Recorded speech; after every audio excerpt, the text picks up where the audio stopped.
So here's the weather. You're not going to like it. Winter is going to return. Freezing conditions, strong winds, snow. They're going to replace the mild weather of the past week. I say it every year, every single year. It's the same thing over and over again. It shows us spring and then takes it away again. Forecasters said there was no sign of spring yet as a bitterly cold front moves in from Scandinavia, bringing up to 5 centimetres of snow to southern counties of England. We're looking at 10 inches. 5 centimetres. Much of the south and central England could see snow this weekend and early next week, with widespread sub-zero temperatures feeling more like -8 centigrade, due to freezing winds of up to 40 miles an hour. This is all coming from Scandinavia. We're going to have to go to war with Scandinavia. Temperatures are expected to remain below average for the whole of March. Oh, no. What was the Express? I didn't look. What was the Express's front page today? Was it the weather? No? Something else? No, it was something else. Not the weather. Right, something unpleasant, I bet. Indeed. Yes. Much of the south awoke to a dense fog this morning, with visibility as low as 100 metres in some eastern parts of the country. I could barely see the cocktail in front of my face at breakfast. Forecasters predicted a difficult rush hour for commuters. Really? Well, you don't have to be a forecaster to predict that. It's always a difficult rush hour for commuters. By Monday, temperatures are going to struggle to rise above freezing anywhere in the country, with wind chill making it feel as cold as -8 along the east coast and right here in southern England. On Saturday, snow is likely in central and northern England, including parts of Yorkshire. Ilkley Moor, Bartat. The Midlands will also get it, and so will the Pennines.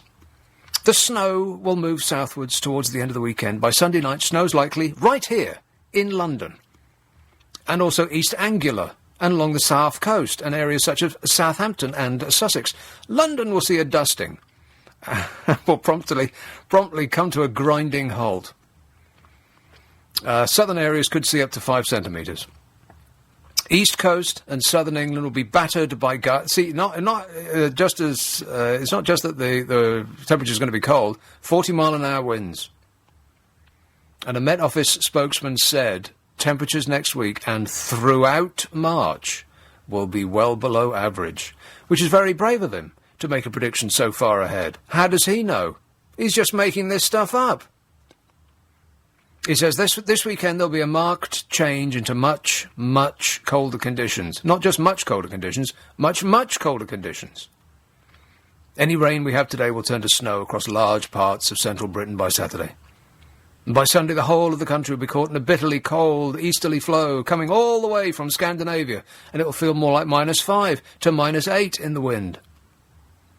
And the coldest days next week look like Monday and Tuesday, when the temperatures will struggle to get above freezing anywhere. But the general trend for March is for temperatures to stay below average. He said, there is no sign of spring yet. And I thought it was going to be an easy run into croci, and daffodili, and other plants. I don't know nothing about flowers. I like flowers, I don't know enough about them. The temperature is getting much, much colder, and the reason is because the temperature is getting much, much hotter. Here is reason one why the world is about to come to an end. The chances of the world holding temperature rises to 2 centigrade, the level of global warming considered safe by scientists, appears to be fading fast, with US scientists reporting the second greatest annual rise in CO2 emissions for 2012. The last year that has just gone by, the second greatest annual rise in CO2 emissions. Oh, no. Carbon dioxide levels measured at La Mauna Loa Observatory in Hawaii jumped 2.67 parts per million to 395 parts per million. Can you believe that? I have no idea what I'm talking about. But it's very, very serious. The jump comes as a study published in Science magazine on Thursday. It must be true, it's got the word science on the front of it.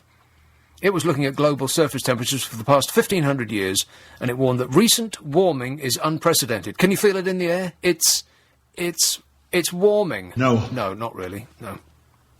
That's the reason it's so cold, is because the Earth is warming up.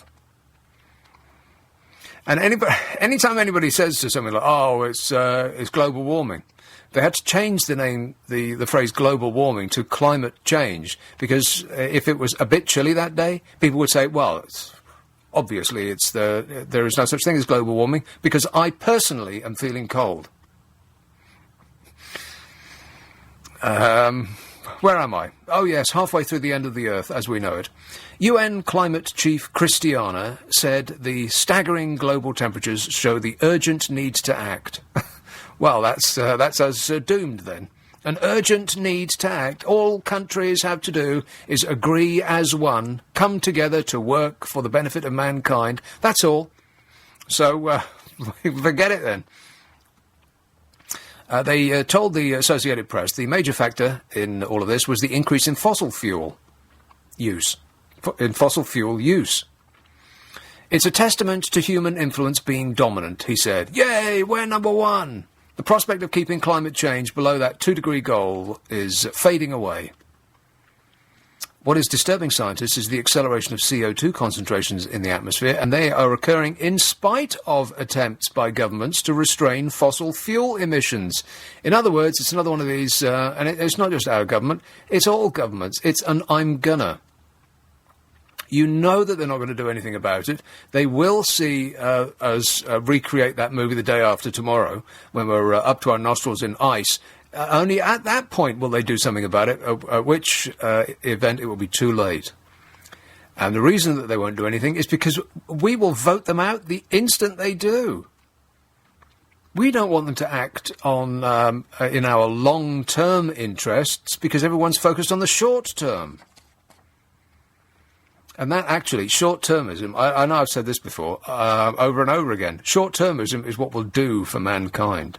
You know, it's one of the reasons that we are so dominant on this planet, our ability to think long-term. And, you know, there's these psychological experiments which indicate at what age we start to think in the long term. They'll sit two tiny children in a room and give them a biscuit each and say, if you wait, if you can eat it straight away, or if you wait for 5 minutes, I'll go away and I'll come back. And if the biscuit's still here, you'll get 2 biscuits. And only after a certain age does the subject wait for the 2 biscuits. I think that age is, 60, 70 years old. Hey, Amanda, I'll give you 2 biscuits if you just wait. She's eaten it already. I rest my face. While we are able to think in small ways like that, overall, we want everything immediately. We want it right now, and to hell with the consequences. That's the cause of the worldwide economic collapse. Nobody was thinking long-term. Nobody cared about long-term because they were just interested in their bonuses at the end of the year. Those people, by the way, they haven't gone away. They're still doing it. It will happen again. Mark my words. Within 10 years, there'll be another one. And they've just released information about the ability of American banks to withstand another disastrous economic event. And the report said, and I summarise, so there's several reasons that we're doomed. Let that be the background hum of the programme. Isn't this going to be a cheery show? Negative. The reasons, or rather, not reasons, it'll be signs that the world is coming to an end. 0845 6060 973. Signs we are doomed. 0845 6060 973. Nick Abbott, LBC 97.3. LBC 97. What number are you calling from? 0845 6060 973. Here's a vital call in Watford. Hello, Dave. Hi, Nick. How you doing? Dave. Yeah, this business about the climate. I mean, on the one hand... Yeah. This hand. This end, yeah. Then nothing's happening. There's no change. I mean, somebody, texted me tonight to say, it's going to snow. But I remember back in the late 80s, it was snowing in April, I think it was. Well, I can remember. I can do one better than that. I can turn that up to 11. I can remember it snowing on the 1st of... Now, was it June or July? It was one of those J months. And this was back... it were cold when I were a lad. I think it was... Was that the 63 one? No. I was only 3 in 63. Yeah, I think it was... I think it was the year before the 2 unbelievably hot summers. So I'm going to say 1974. or 5. Yeah, Okay. I bet I'm right. I mean, the thing that I just think that the best you can say about all this is we don't know, but No, that's not the best you can say. We can say that we do know. Scientists have said so, Dave. yeah, well, that is true. I mean, Listen, yeah. yeah. Well, you know, exactly. I mean, the very that's the absolutely most denial kind of stance, you know. But yeah, there's a massive amount of evidence to show that it'd be just total naivety and people digging their heads in the sand to say that the burning of, I think it's, I mean, the amount of fossil fuels, it is. I mean, they know that the last ice age, Nick, was caused by volcanoes erupting, you know, which spewed out loads and loads of dust, which blocked out the sun. Now, magma. Yes. Is that, yeah, but the amount of fossil fuels, I mean, it's absolutely colossal. I just come back from the town tonight, you know, and it just really annoys me when I see there's a line, I've taken a photograph of it, about a dozen taxis all sitting there spewing out diesel fumes with their engines running. It's, you know, never mind smoking. I mean, you know, what these things are doing to people's lungs is like God only knows, but that's just 12 taxis. Diesel particulates, yeah, they do seem to be among the villains of this piece. Diesel engines. Yeah. Back in, everybody's, you know, not keeping very quiet about this, but back in last summer, I think it was the World Health Organization raised the hazard level of diesel particulates to the same as passive smoking. I mean, we hear so much about smoking and people who smoke being absolutely vilified and, you know, treated as almost lepers, you know, but these guys, they are actually doing probably a lot worse, you know. I'm on about 6 or 7 cabs a night now, man, but I can handle it. Just got a bit of a sore throat at the moment, that's all. Not up there. Working on the 40 a day. 40 a day. It just seems incredible to me that how long have we been using the same technology to power our cars? It's like 100 years now, and science still hasn't come up with anything better yet. Well, and do not say the Prius, because that's not better. There is. I mean, you know, that we've been talking about for the last 20 years, fossil fuel's going to run out by 2020, 25 or whatever, which we're fast approaching. There will be electric cars, but, you know, it's not going to happen for as long as the system is as it is. They're going to hold back technology, absolutely stranglehold it, to make sure it doesn't get off the ground. I'm sure that, I mean, the best you can do is what I do, and a lot of people, I think, for their own health would be better. You know, it's getting to the stage, but like you said, well, what do you do? You need to take your responsibility for your own, you do your own thing, basically. But like what, though? I mean, what can you do? Not breathe in, only breathe out. There is that, but I mean, ideally move to, you know, a place where the air pollution isn't absolutely. Yeah, go by plane. But, well, that's the other, this is the other thing, Nick. I was reading about. I mean, everybody, you know, they seem to come and poo-poo this, but they've got no evidence that the climate change deniers. Don't poo-poo it on this show, Dave. But I mean, it's well. You know, there's this story, and this is just one out of many examples that after the 9/11 attacks in New York, yes, they grounded all the planes, you know, and but one climate change scientist noticed that, which was obviously unusual for New York, that there was blue sky. Yeah, Johnny Mathis recorded the song "I Can See Clearly Now" the very next day. So it's very fitting. And, you know, but then, you know, people will come back and say, oh, well, that's just, you know, whatever. I mean, they haven't got any evidence of their own, these people who say that it's not man-made. Well, I think that the status quo is so powerful, and the vested interests in maintaining the path that we're on are so huge. They're making such a lot of money, and money equals political power, that nothing will ever be done. Nothing will ever be done until it's way too late. Well, that's right. I mean, there is. I mean, I get the notifications from Greenpeace, you know, and there is. I mean, they're starting to get onto it now. I'm sure this is just one. You of get many. Notifications from what? They send you an email with an attachment. You open the attachment and it says blows up. But yeah, I mean, there's these people in the States, surprise. Yes, I know. Yes, the Koch brothers. Exactly right. And I had an article that I'm actually looking for because I knew that that's where you were going, and I've been carrying this around with me for ages. I bet I've thrown it away. It's usually the case. I mean, because I carry so many bits of paper around with me. I must have about over 50 stories with me at any one time, and you know, time goes on, and I don't use them. I don't use 99% of the material that I put together for this show, and after a while you just can't carry it around. You think, oh well, I'll never get to that, and I throw it away, and it's always the very next day somebody brings it up and I go, damn it, I just threw that away. That's why. Right, you carry on and I'll see if I can find it. The Koch brothers. The Koch brothers, I mean, I'm sure they're not the only ones. I think they're just seem to be ones a bit like, you know, the McDonald's bit was in the 80s, that have caught people's eye on the ones that, you know, are going to be, you know, used not as a scapegoat, but they're going to be cited as an example. But these guys... In a nutshell, it's two billionaires who are up to their eyeballs in the oil business, right? That's right. And I know there's a whole channel of propaganda that they are funding, you know... Aren't they behind the Tea Party people, too? I think there may be, actually. Well, I think there was something... Not that I want to pick a fight with a billionaire, but... That's right. They've amazingly actually disclosed that these guys are fueling, you know, massive sort of arteries of propaganda through the media. You know, there's a whole... well, you could say it's propaganda, but then a lot of people would say that the climate change proposers are just pumping out propaganda. But basically, propaganda means something that an organisation is saying that you don't agree with. But the difference is, theirs is not based on any fact. I mean, the people... Well, the problem with that, Dave, though, is it could be shown that it is based on fact, because fact just very much depends on what statistics you take and when you start the statistics from. Because if you start the statistics, and I can't remember what the exact year is, so I'll make it up. If you start the statistics from 1974, you could show that the world is actually cooling down.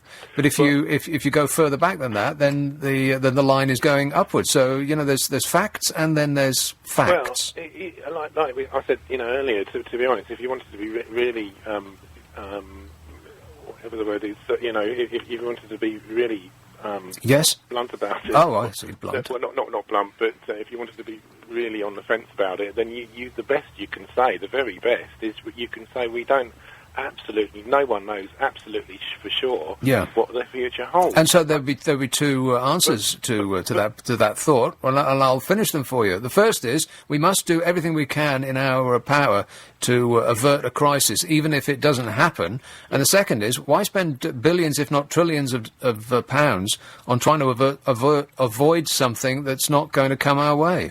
But, you know, this is a bit like being on the Titanic, you know. I mean, it's like we're not entirely sure whether it's going to sink. Only one or two people were, but they were probably, you know, dismissed as, you know, not knowing for sure, like we've got at the moment. The people who are in the know, people seem to think that, you know, no, we know better. Some uneducated, you know, newspaper columnists. Yeah, but the problem with the Titanic is that only in retrospect do we know that it was going to sink. See, when you were on board, you didn't know, and if you had been on another boat which had collided with an iceberg, it might not have sunk. So I suppose you're right. It is like being on the Titanic. Everybody to the boat. Not boats. We've only got one boat. Sorry, Dave, but you're not a woman or a child, and I don't know you personally, so have a nice life for the next 5-10 minutes. I've got to go. I'm past a break. Not only past a break, but I'm past the new news. This is LBC 97.3. I'm Nick Abbott. It's 10:30.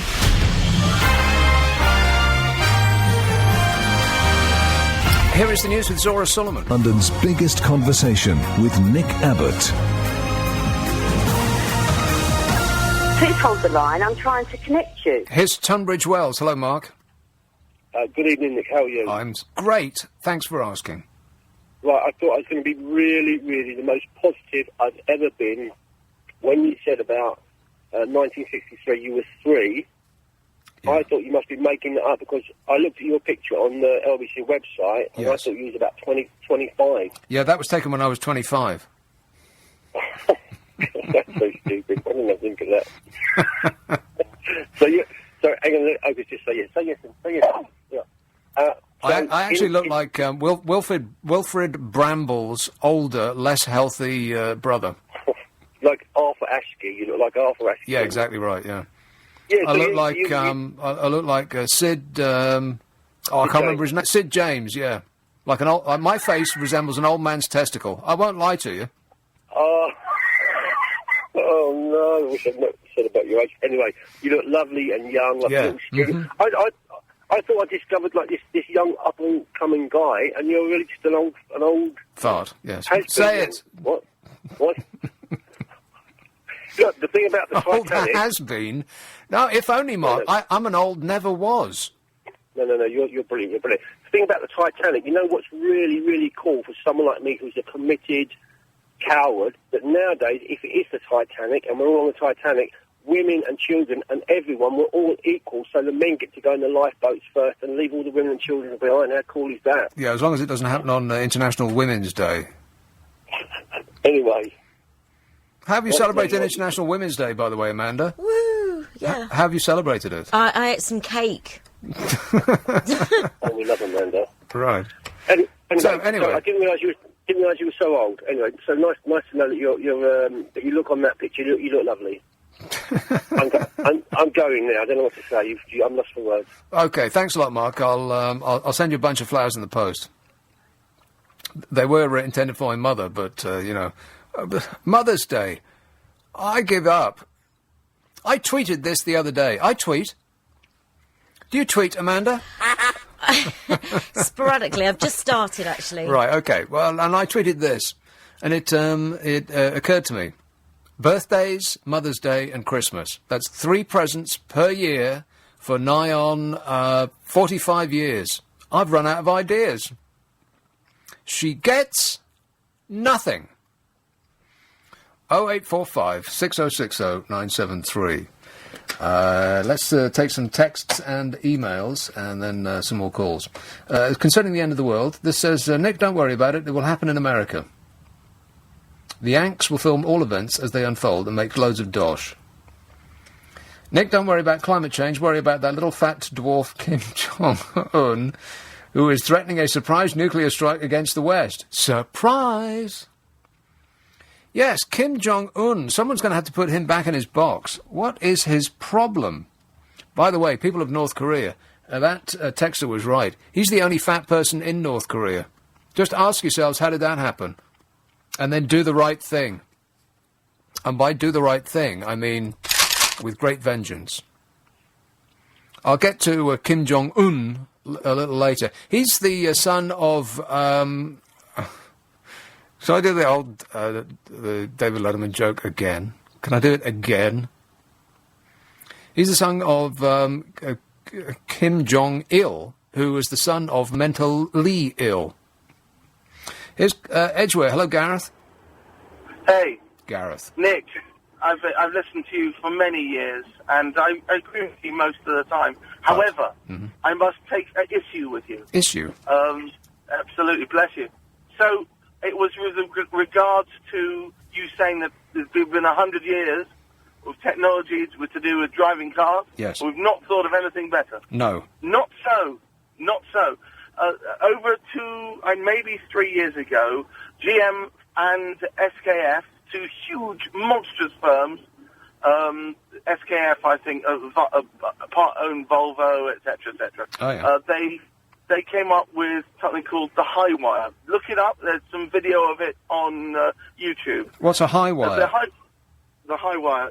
H-I and then W-I-R-E, I think. But look it up. There'll be reference to it all over the place. Yeah. It is based on the hydrogen fuel cell. Do you know of such a thing? The hydrogen fuel cell is like a battery? Sort of. If you can imagine that water being 2 parts hydrogen, 1 part oxygen, if you gave it a good old shuckling up, you could break off that hydrogen, letting relatively useful but harmless oxygen into the atmosphere. I like oxygen, yes. Keeps us all well. Then you use that hydrogen to fuel effectively an internal turbine, which in itself creates electricity, and the electricity then drives motors on each wheel, driving the car forward. Right, so how come it's not a success then? It is. It's a stunning success. The car cost over $1 billion to make, and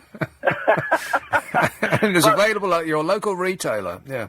not quite. But the wonderful thing was, because everything could be packed into a very, very thin, almost shelf with the wheels attached, everything is fly-by-wire. You can have multiple different chassis on it. So you can have your sports car chassis, your transporter chassis, and so on. Look it up. It's marvellous to see. Well, now, I'm looking at it right now. So how come we aren't driving one then? Because Yes. the petrochemical industry has blocked efforts to make this cheaper to manufacture, and therefore we're tied back in. But there is help on the horizon in the shape of the Vauxhall Ampera. Please look that up as well. Vauxhall Ampera. Oh, it's like homework, this. Go on. Yes, absolutely. You will be tested at the end. There will be a test. So, the Vauxhall Ampera, it uses, unlike the famous but utterly useless Prius, Not utterly useless. It's very, very popular. Let's not start picking fights with multinational corporations. It's an excellent machine, Okay. and I won't have a word said against it. Excellent machine. I just Other don't want to models own are one, that's available. all. Excellent machine. Other models are Yes. available. The point about the marvellous Prius is it uses swapping technology, so it swaps between electrical electrical engine or a petrol engine. Therefore, you don't necessarily get the best of both, but the theory was you would. What the Ampera does, which is radical, it uses a very small petrol engine to generate electricity. You are effectively a very low-powered generator on wheels. The electricity is generated at very, very low loss, so therefore very high efficiency. You need very little fuel to create a ton of electricity, and then that drives an electric motor. Right, so how come we aren't all driving one of those then? But they are now available. They are relatively high cost, but they're going down in price fairly rapidly. It is here. It is now. I urge the world to buy Vauxhall Amperas. The other thing is... But how do you know? How do you know all this? You sound like an expert. No, not at all. I'm just a person who watches far too much daytime television. Oh, right. Anyway, one last thing. There is other products out there, such as the Nissan Leaf. The only problem with it is once you run out of electricity in those delicious batteries, it takes you at least 6 to 8 hours to recharge.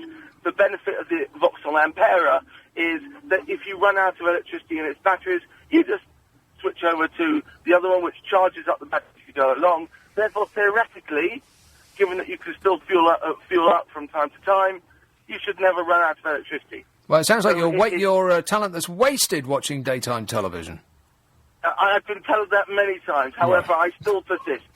Okay, good man. If at first you don't succeed, then try again watching daytime television. People should watch more television. You would agree with that, wouldn't you, Amanda? No, I would not agree. The High Wire is a concept car from General Motors. A concept car from General Motors, originally introduced in January 2002. Wow, hasn't it been successful? Negative. And it's because of the evil oil organisation that has been holding them back. No, it's not. It's General Motors. The car is controlled electronically by a drive-by-wire system. Oh, that doesn't sound good. General Motors asked school children to name the car, and one of them suggested High Wire. Well, that was their first mistake. The child was probably stoned. Want to score some pot? In 2003, General Motors stated that it was confident that it could produce a commercially viable model by 2010. Apparently not. Due to the hydrogen fuel cell system used by the High Wire, the conventional car layout has been revamped without the need for a conventional engine block and transmission system coupled to the steering column and the pedals through a mechanical linkage. I have no idea what I'm talking about. Not the only one. The High Wire is powered by a fuel cell capable of producing 94 kilowatts of power continuously and up to 129 kilowatts for short periods. The fuel cell itself is supplied with hydrogen from 3 tanks of compressed hydrogen located in the chassis. Now, remind me what happens when compressed hydrogen is involved in an accident. Does it explode like a bomb? Maybe that's one of the things that's holding it back. Mind you, cars are carrying around tanks of highly flammable petrol, so what's the difference? With its 3-phase electric motor, the vehicle has a top speed of 160 kilometres an hour. Oh, Well, that's the reason it's not successful. It only goes in kilometres, Amanda.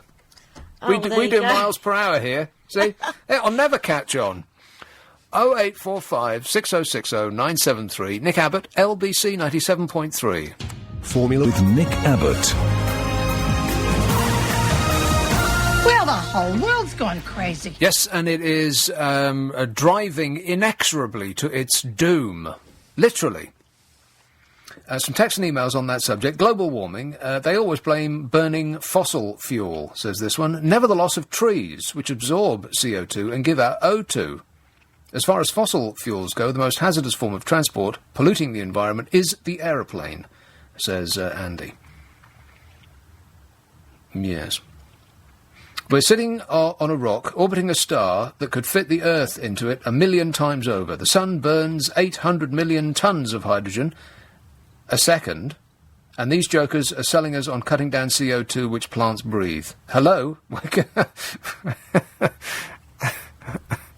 actually says that. He says, hello? Hello? We are carbon-based, says B. What on earth has that got to do with anything? The sun doesn't... the output of the sun doesn't affect our actual breathable air, you dope. And I mean that in the most respectful way possible. This says, hi, it snowed on June the 2nd, 1975, says Ted in Herne Bay. June the 2nd. I thought it was July the 1st, but that's just, maybe that's just ridiculous.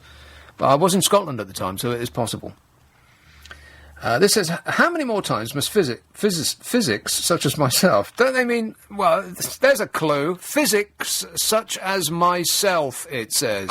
No. Physicists, such as myself and others, keep warning peoples of the world. That's peoples with... I don't believe this man is a physicist. Why not? Peoples with an inverted comma at the end. Yeah, well, he's too busy thinking about physics.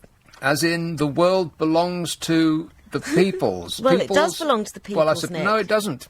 Belongs to you and me. No, it does not. It specifically does not belong to you or me. No, wrong. Then what does it belong to? Goldman Sachs. They're peoples. Well... how many more times must physics, such as myself and others, keep warning the peoples of the world that planet Earth is actually well into the new ice age, which will start to proceed at a very fast and alarming pace?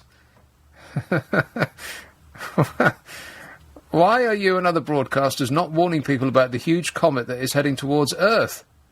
When it arrives in the night skies in autumn, it could be the harbinger of an L for us all. L. E-L-L-E. What does that mean? What's an E-L-L-E? L magazine. Really? We're going to get a free L magazine? That's fantastic. I would only ordinarily ever look at that while I was getting my hair cut if there was no other magazine available. I swear, and I'm not picking on Elle magazine, I've got no idea what they do. They probably do excellent work. But magazines are ridiculous. Why are there so many being published? Every time I go and get my hair cut, there's another stupid magazine of about 1 million pages that weighs in like a phone book and hasn't got anything in it. Just ads. There's one preposterous magazine that I always like to take a peek at, which is which sort of does everything. It's got an asterisk in the title, and the adverts in there are normally I'm mystified as to what it is they're actually trying to sell. There'll be like a picture of an empty room, and some inscrutable type at the bottom, which is presumably the name of the company, and I just have got no idea what they're advertising. Is it tiles? Is it windows? Or is it like a view? What are you selling? What's the point of that? Advertising something, spending all of that money, creative directors and photographers and set dressers and all of the rest of it, and then buying space in an actual magazine and not telling people what it is that they're supposed to be buying. This is another indication that the whole world is going to rack and ruin. Here's calling Euston. Hello, Danny. Oh, hi, Danny. Nick. Yes. Hello? Yes, Danny. Yeah, I didn't hear what this comment you're supposed to have made earlier on about alternatives to the motor car or something that last chap said a while ago. Yeah. Certainly, he's absolutely spot on when he says something I've been saying for decades.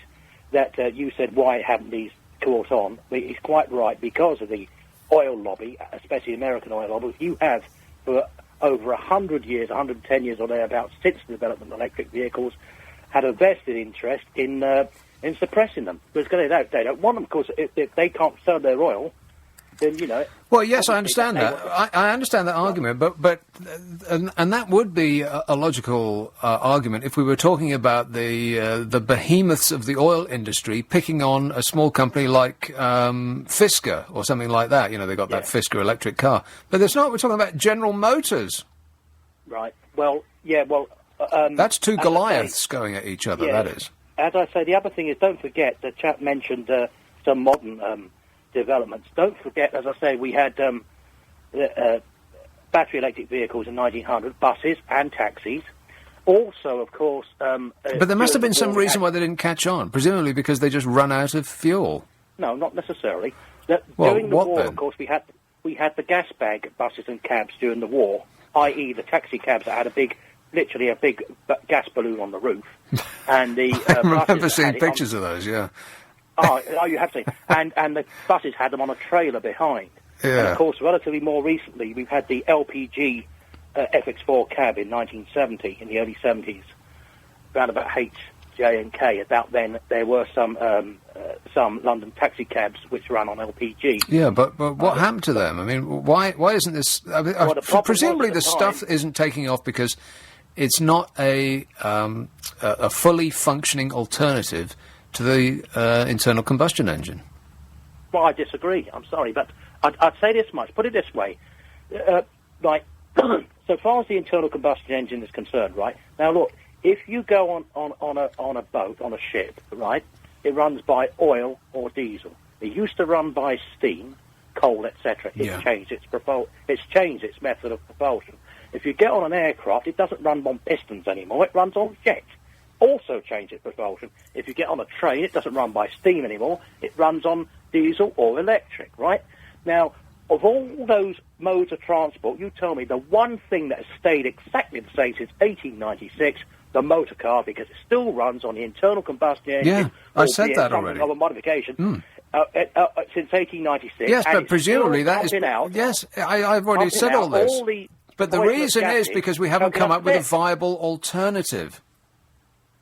Well, I disagree. I think we have come up with... we haven't. All of the things that you've just described either can carry the amount of fuel that it takes to get them to their specific destination where they can refuel, or their fuel is fed to them continuously, as in the electric wires that sit above train lines. Like the trolley bus. Don't forget trolley buses and trams. But cars are designed to go hither, thither and yon, and they must be reliable to go to not just A to B, but to A to B via C, D and E. Yes, and they're getting there. They're getting there. They've never been so good. I think, personally, my own personal view is that we could and should have changed all those other forms of transport changed their mode of propulsion. Yes. We could and should have gone over to alternatives for the motor car, but certainly by 1960 anyway. Well, I know a precious little about it, but it doesn't seem to me that the infrastructure is available to allow the whole-scale changing of the system that we've got now, which is a string of the petrol stations wherever they are needed, and a car that can at least make it to the next one without conking out the side of the road. See, I think that on the railways, don't forget, they had to electrify railways and dieselise the railways, so they got round to that because they put the infrastructure in. Yeah, but you can figure out where a rail line is going. It can only go one way, whereas a car can meander all over the shop. Well, I mean, you might you might head off to the shops and decide to go to Blackpool. Then you can ride on a tram and you don't need anything. So your alternative is the car. The alternative to the car running on the internal combustion engine is to take a tram. I'm not sure that'll catch on, Danny, but thanks for the suggestion. That seems like giving up to me. It seems perfectly logical that we are at the cusp of a revolution. It seems what an exciting time to be living. If only we had more time to enjoy it. But sadly, the world is coming to an end. But we're going to be going out with a bang, literally, if Kim Jong-un has anything to do with it. Going to be going out with a huge explosion. But it appears that on many levels, we are at the cusp of a revolution. We've already had, and are living through, the information revolution. Isn't it exciting? Meh. We used to have to get a hat, coat, scarf and gloves on and leave the house, go to the end of the road and get on the bus. And the bus would take us to the centre of town, and we'd get out and we'd walk to the library, and we'd sit down at the library, and any information that we were asking for, we'd have to get out the microfiche and then go through that. Anybody under the age of 50 remember microfiches? No. Now we just dial it up on the World Wide Wait, and we save hour upon endless hour, and still, if the page takes more than a half a second to load, we're screaming at it. And so our inability to wait continues apace, even though we don't really have to wait for anything anymore. But the cusp of a revolution, we must be on the cusp of a revolution of power. In 50 years' time, human beings, if we're still alive, are going to be looking back on this era and laughing at us. Phones you have to charge. Cars that don't run on sun. 0845 6060 973. Nick Abbott, LBC 97.3. On FM, online and digital radio, London's biggest conversation. This is LBC 97.3. 973. Text 84850. Tweet at LBC 973. This is London's biggest conversation with Nick Abbott. Everything is going extremely well. Yeah, unless you're a member of the OBR, the Office for Budget Responsibility. They said to David Cameron, "Oh, no, you didn't." George Osborne's... Oh, no, wait a minute. There is a sound effect that goes with George Osborne. Let's be completely correct about this. George Osborne... is... I don't know why that surprised me. I played it. George Osborne's cuts programme is short-termist. See, there's that phrase again, short-termist. It's what's going to do for the human race, short-termism. And it lacks joined-up thinking across government. MPs are warning. Actual experts. Faced with the need to find £200 billion in cuts, which is a number so large, I don't even know what it is. £200 billion worth of cuts over 4 years.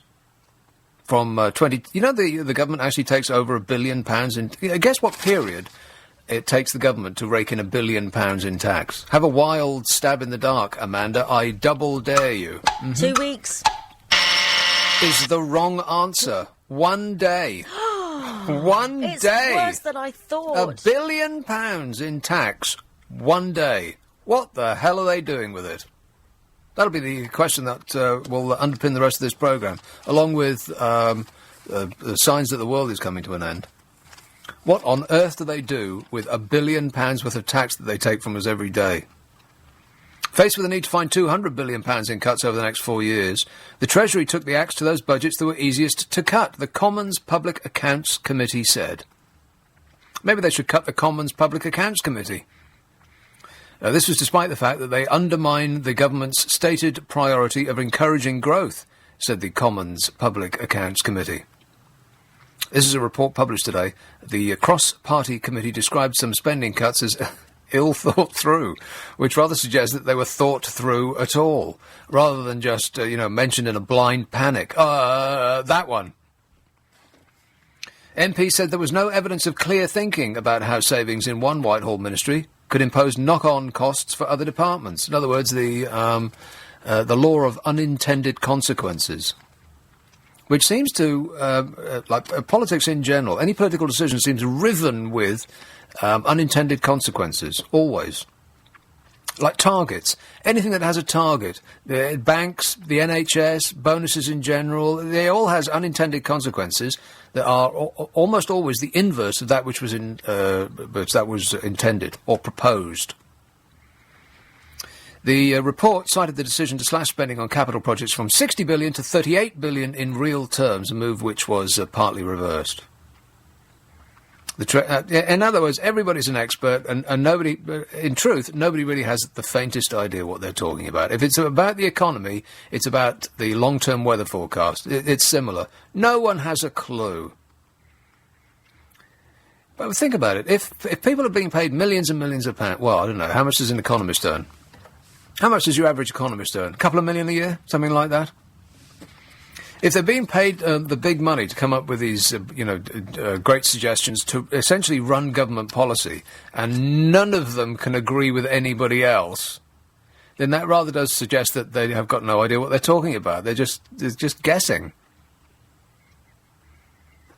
The report cited the decision to slash spending on capital projects. In other words, the cross-party Commons Public Accounts Committee has said that gorgeous George Osborne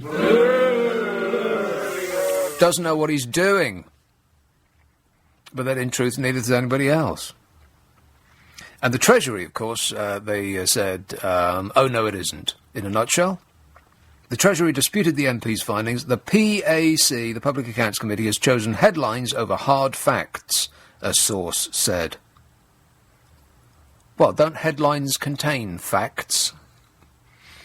Headlines are just a summation of the facts, aren't they? Unless they aren't. There was a perfect example of that, which I will find. I'm absolutely convinced I haven't thrown that away. One moment. Well, I'll seek it out, because it is kind of... Oh, I know what it is. It's the Lib Dems, isn't it? Just before I take this next call, let me bring this to you, because it's the Lib Dems weekend. They've all gone for a Beano in Brighton. Why don't they always choose, like, seaside resorts? I mean, I know that last year there was a spate of going to unlovely northern cities, and that must have irritated the party faithful more than a little, because, well, who wants to go to... I mean, no offence to Birmingham, but who wants to go there if they didn't absolutely have to? Or Manchester. Leeds, even. Did anybody ever go to Leeds for a party conference? Probably not, no. There's nothing wrong with Leeds that like a trip out of the town centre can't put right. Outside Leeds, it's fantastic. There's Ilkley, Otley, Botley, Utley and Atley. The Liberal Democrats are a bunch of nutters and cockroaches. That's the headline. The headline from the Daily Mail says, Lib Dems are a bunch of nutters and cockroaches, says the party's own president. What? That's what the headline says. And I quote, Lib Dems are a bunch of nutters and cockroaches, says the party's own president. Now, what conclusion would you draw from that headline? Would you draw from that headline that is a fact? That is a fair representation of what the Lib Dem party's own president thinks of Liberal Democrats, nutters and cockroaches? Is that a fair summation of his own opinion? No. It's completely the reverse of the truth. But precious few people actually read beyond headlines. I mean, if you don't have like a job where you, like mine, where you're supposed to keep up, then often people will read the headline and nothing else. Or they'll read the headline in the first sentence. Journalists know this. This is why they sum up the story. Like the credo goes, tell them what you're going to tell them, and then tell them what you've told them. In other words, there's a summary at the beginning and the end of every story. And this is how you're supposed to write stories. That's why you really don't need to read more than the first sentence of any story. And a lot of people won't. They skim. And so the conclusion that you get is that not only are the Liberal Democrats nutters and cockroaches, but they themselves believe that. But the actual story is, well, not exactly... Well, it is. It's the reverse of that. The Liberal Democrats are a bunch of nutters and cockroaches. That's what the President, Tim Farron, said. He admitted the Liberal Democrats are in a critical state, but he was trying... Now, here it is. He was trying to breed and train a bunch of nutters who were willing to work tirelessly to defy the opinion polls and win elections. In other words, people like nutters, as in like hard-working people that won't take no for an answer. And he said, despite being rocked by sex and court scandals, he claimed the party had the resilience and ability to survive of cockroaches. Not that they are cockroaches, but they have the resilience of cockroaches. And from that, the Daily Mail got the headline, Lib Dems are a bunch of nutters and cockroaches, says party's own president. So, like I said, the headline is not necessarily a summation of the facts. It might be a distortion of them. Here's calling Sheffield. Hello, Jess. Yeah, hello, Nick. Jeff. You know what I think you should do? What? Call Nick Clegg. 0845 6060 973. Yeah. Ask him, are you a cockroach? I'll put myself on hold. Yeah. I think probably that's where you will stay. I mean, obviously, they're all lying to us. We all know this. It's all pointless. Who are lying? Well, politicians. Oh, well. Who believes goes without anything saying. that anyone in government says? No one does. Not anymore. Like, let's take an example. Let's say you, Nick, decided to run for government. Yes. Excellent idea. In, like, the free speech capacity. And you were against, I don't know, Nick Ferrari in the Tory capacity. And James O'Brien in the Catholic capacity. James O'Brien in the Catholic capacity? Yeah. Okay. I don't know. I mean, I don't listen to his show very often, but whenever I hear him, I think, well, that's because he's the Catholic. I have nothing to say. Go on. I don't blame. Neither does he, really. But Nick, obviously, you would win. You'd become president, prime minister, and we'd all be happy. Nick Ferrari could potentially win, but he'd be like too fat to take office. Jess, and James what point is it that you're trying to make here? I'm confused. Well, I mean, I was just listening to you, really. I mean, I called up about Mother's Day. Right. Well, let's talk about Mother's Day, then. All right, then. That sounds more edifying. What are you going to get for your mother?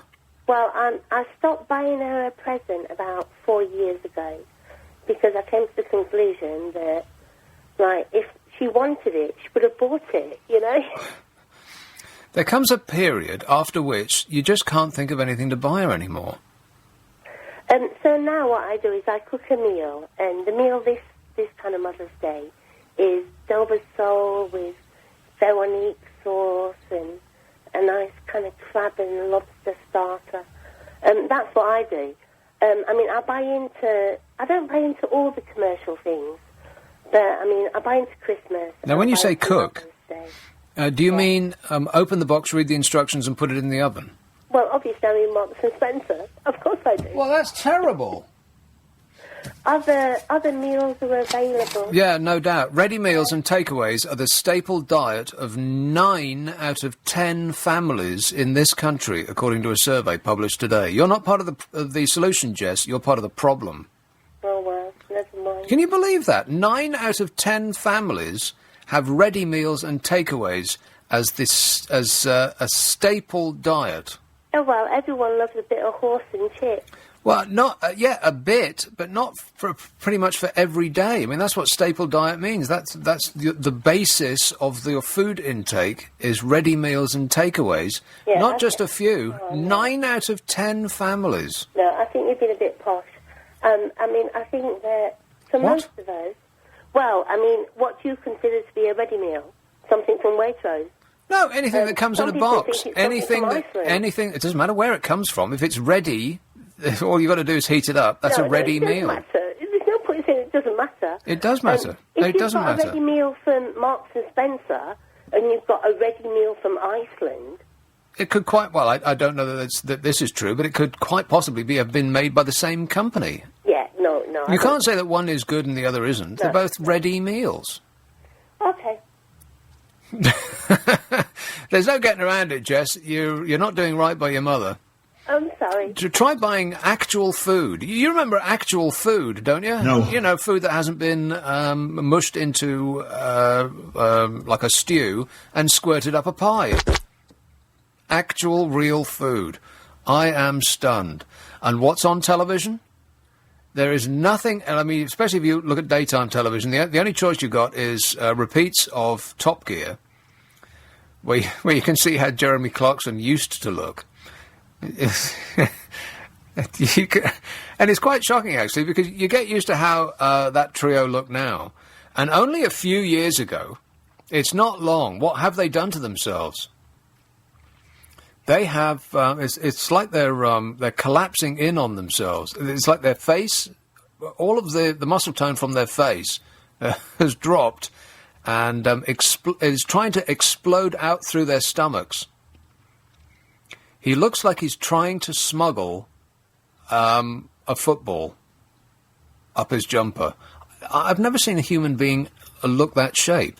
I mean, fat, yes, but that just seems maybe he should be rushed to the emergency services immediately. There's something very strange going on with his stomach. But repeats of Top Gear, it's like going back in time a lot longer than it actually is, because they seem to have destroyed themselves just lately. Apart from the smaller one, who seems the same-ish. How did I get onto that? Oh, yeah, the other thing is, the only choice you've got in daytime television is either repeats of Top Gear or food. People cooking and eating food. I mean, there is that program in America with the competitive eating fella who tries to eat stupendous amounts of food, which, as an idea for a television program, I mean, if somebody came to you, you were running a television channel and said, "I've got a great idea. It's like a chubby bloke who goes around eating competitively." That's it. You'd throw him out your office. And it's a massive worldwide hit. It's amazing. Other than that, there's just people of all nationalities, 24 hours a day. Every time you turn on, there must be about 6 channels utterly, totally devoted to people cooking food.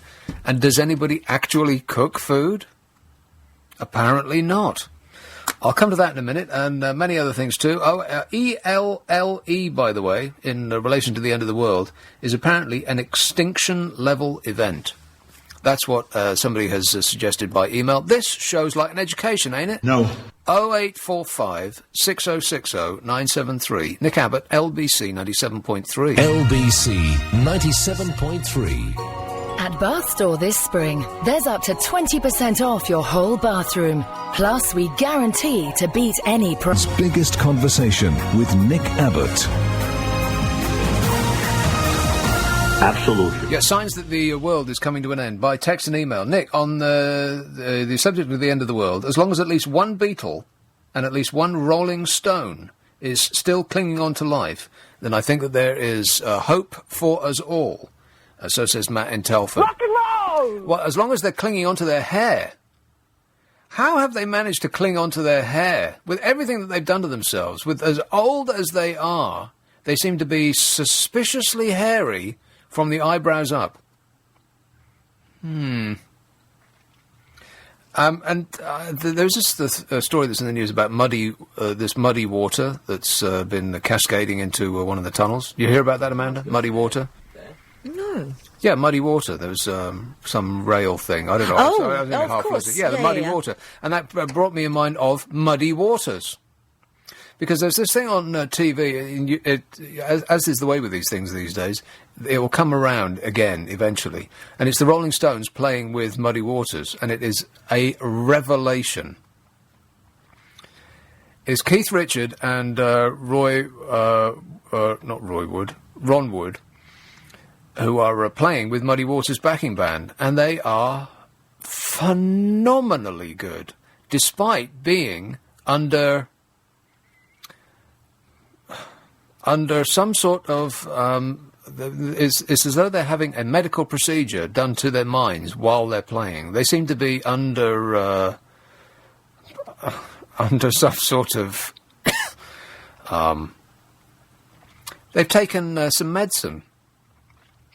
They're barely conscious. They're barely alive while they're playing this music. They've got their eyes closed and they're swaying back and forth. And you think one of them's going to fall over in a minute. It's going to fall flat in his face. But they maintain their composure, and it's almost as though they're unconscious but still playing at the same time. What were they on? I wonder if they can remember. But you should definitely watch that if it comes around again. It really showed me, because I've seen the Stones several times, and it always sounds like a band trying to play while falling down the stairs. They're a bit untogether. But that really showed me how actually brilliant they are. To keep up with Muddy Waters' backing band while playing the blues, the only white men in the entire place, and they were among the best things on stage. Here's Colin Hendel. Hello, Amanda. But, I was just busy trying to flick my volume up and down, and now you've come through loud and clear. Oh. Devastation, here we go. Mm-hmm. This is the end of the world. I've got 2 points to make.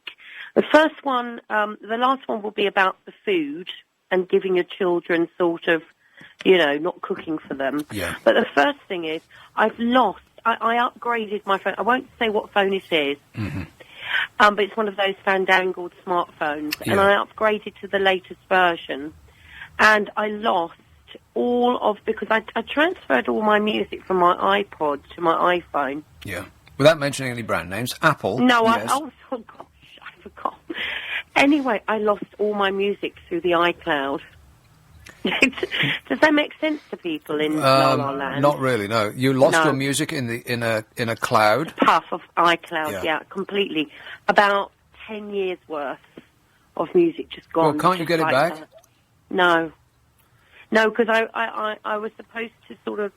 I don't think it downloaded or backed up properly, and when I swapped my phone, deleted all the information from my old one. Wait a minute, 10 years worth of music could fit on your phone?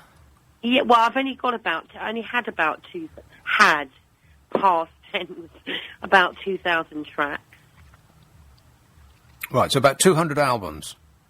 Yeah, about that. Well, what kind of music was it? Oh, it was things that you probably wouldn't understand. But try me. Mizrahi. Mizrahi? Yeah. Mizrahi music, yeah. Mm-hmm. He is fantastic, by the way. I've got all of his hits. Oh, it's not just that. It's everything as well. Yeah, like what? It's my life. Well, like what? I got rid of all my, records and my white labels and everything. I gave them all to charity about 8 years ago or something. That's my huge mistake. Mm-hmm. Huge mistake. And then, once it all started to come out, I got that old iPod still, the really heavy one. Yeah. I had all the music on there. It wasn't really working properly, but what kind of music? Everything. Name me a couple of artists. Anything from Genesis to A.L. Galan. Right. But imagine your whole life, your whole music collection just wiped out in one puff of iCloud. Yeah. That would be my all of my Justin Bieber collection. Yeah. Yeah.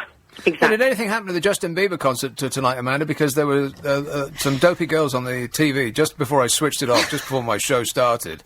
I'm sure they were standing outside the O2. Were they moaning, or were they saying, "Oh, so fantastic"?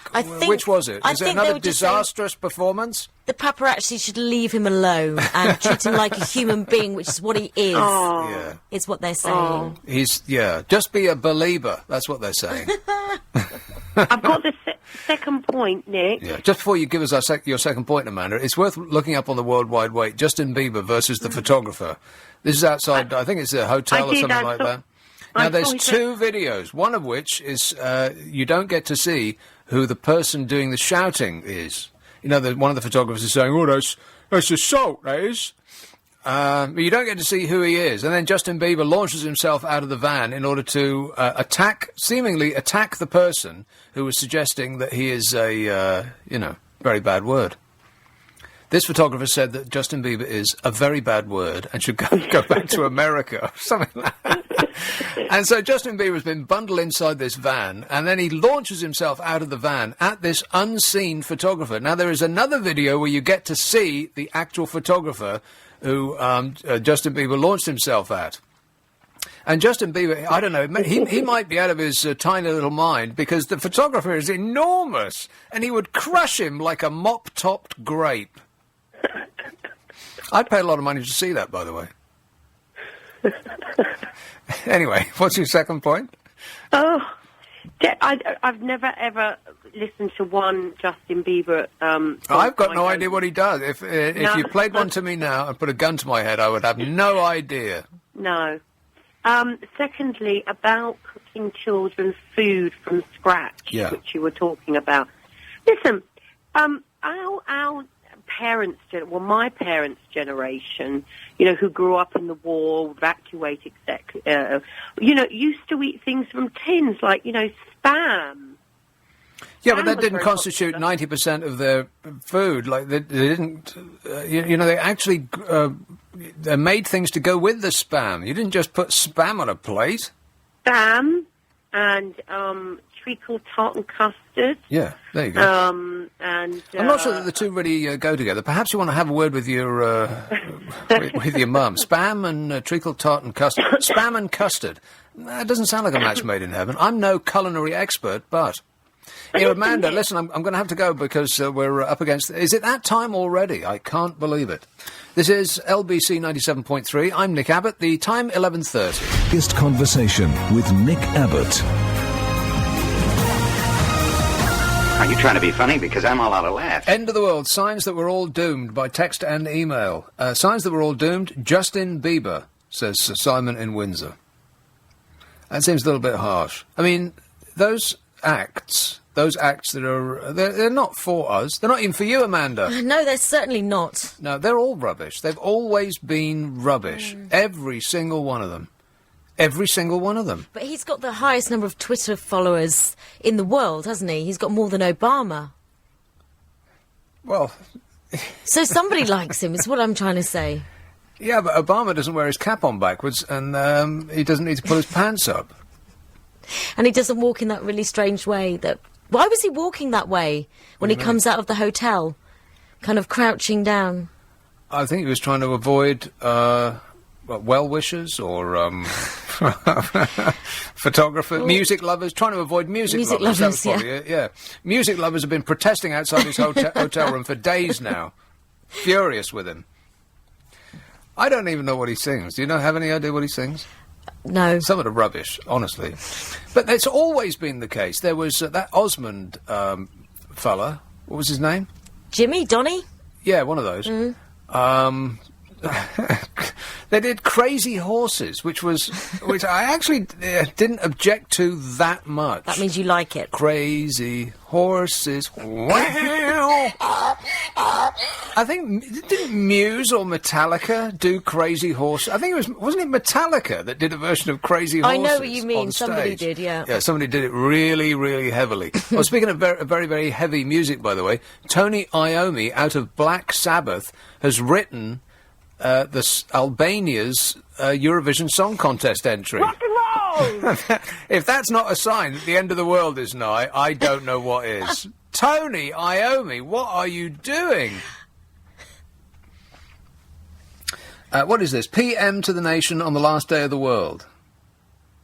I apologise if our policies have fallen short on saving the world, but this is an isolated incident and the lessons have been learned. New procedures are now in place, so should the human race ever exist again, we should have a more sustainable future than on this occasion. That address to the end of the world, written by Will. He's imagining the PM to the rest of the world on the last day of the world. Lessons have been learned. Oy. Whenever you hear that phrase, lessons have been learned, then you can be absolutely, utterly and totally convinced that lessons have not been learnt. Correct. Lessons have been learned. How many times do you hear that phrase? Let's have a call in Sutton. Hello, Mark.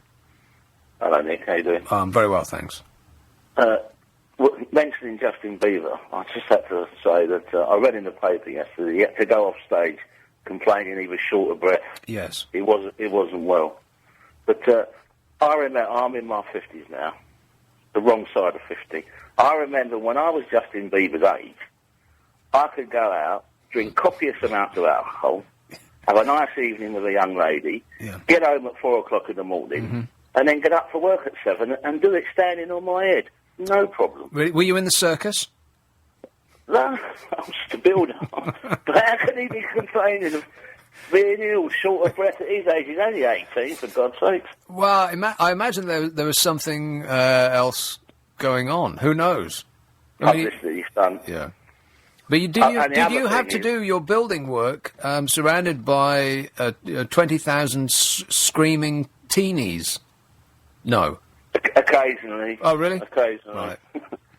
But, and the other thing is 160 quid a ticket. I mean, for that, No. I'd want It to see can't John be. Lennon live now for 160 pounds a ticket. No, it was not. Yes. You did not charge £160 a ticket. And more. Some of the cheaper ones are 160 quid each. I don't I'd want to see John Lennon for that now, live. For 160 quid. Really? John Lennon? Woman. Genius. Genius. Not like what you get today on these so-called talent shows.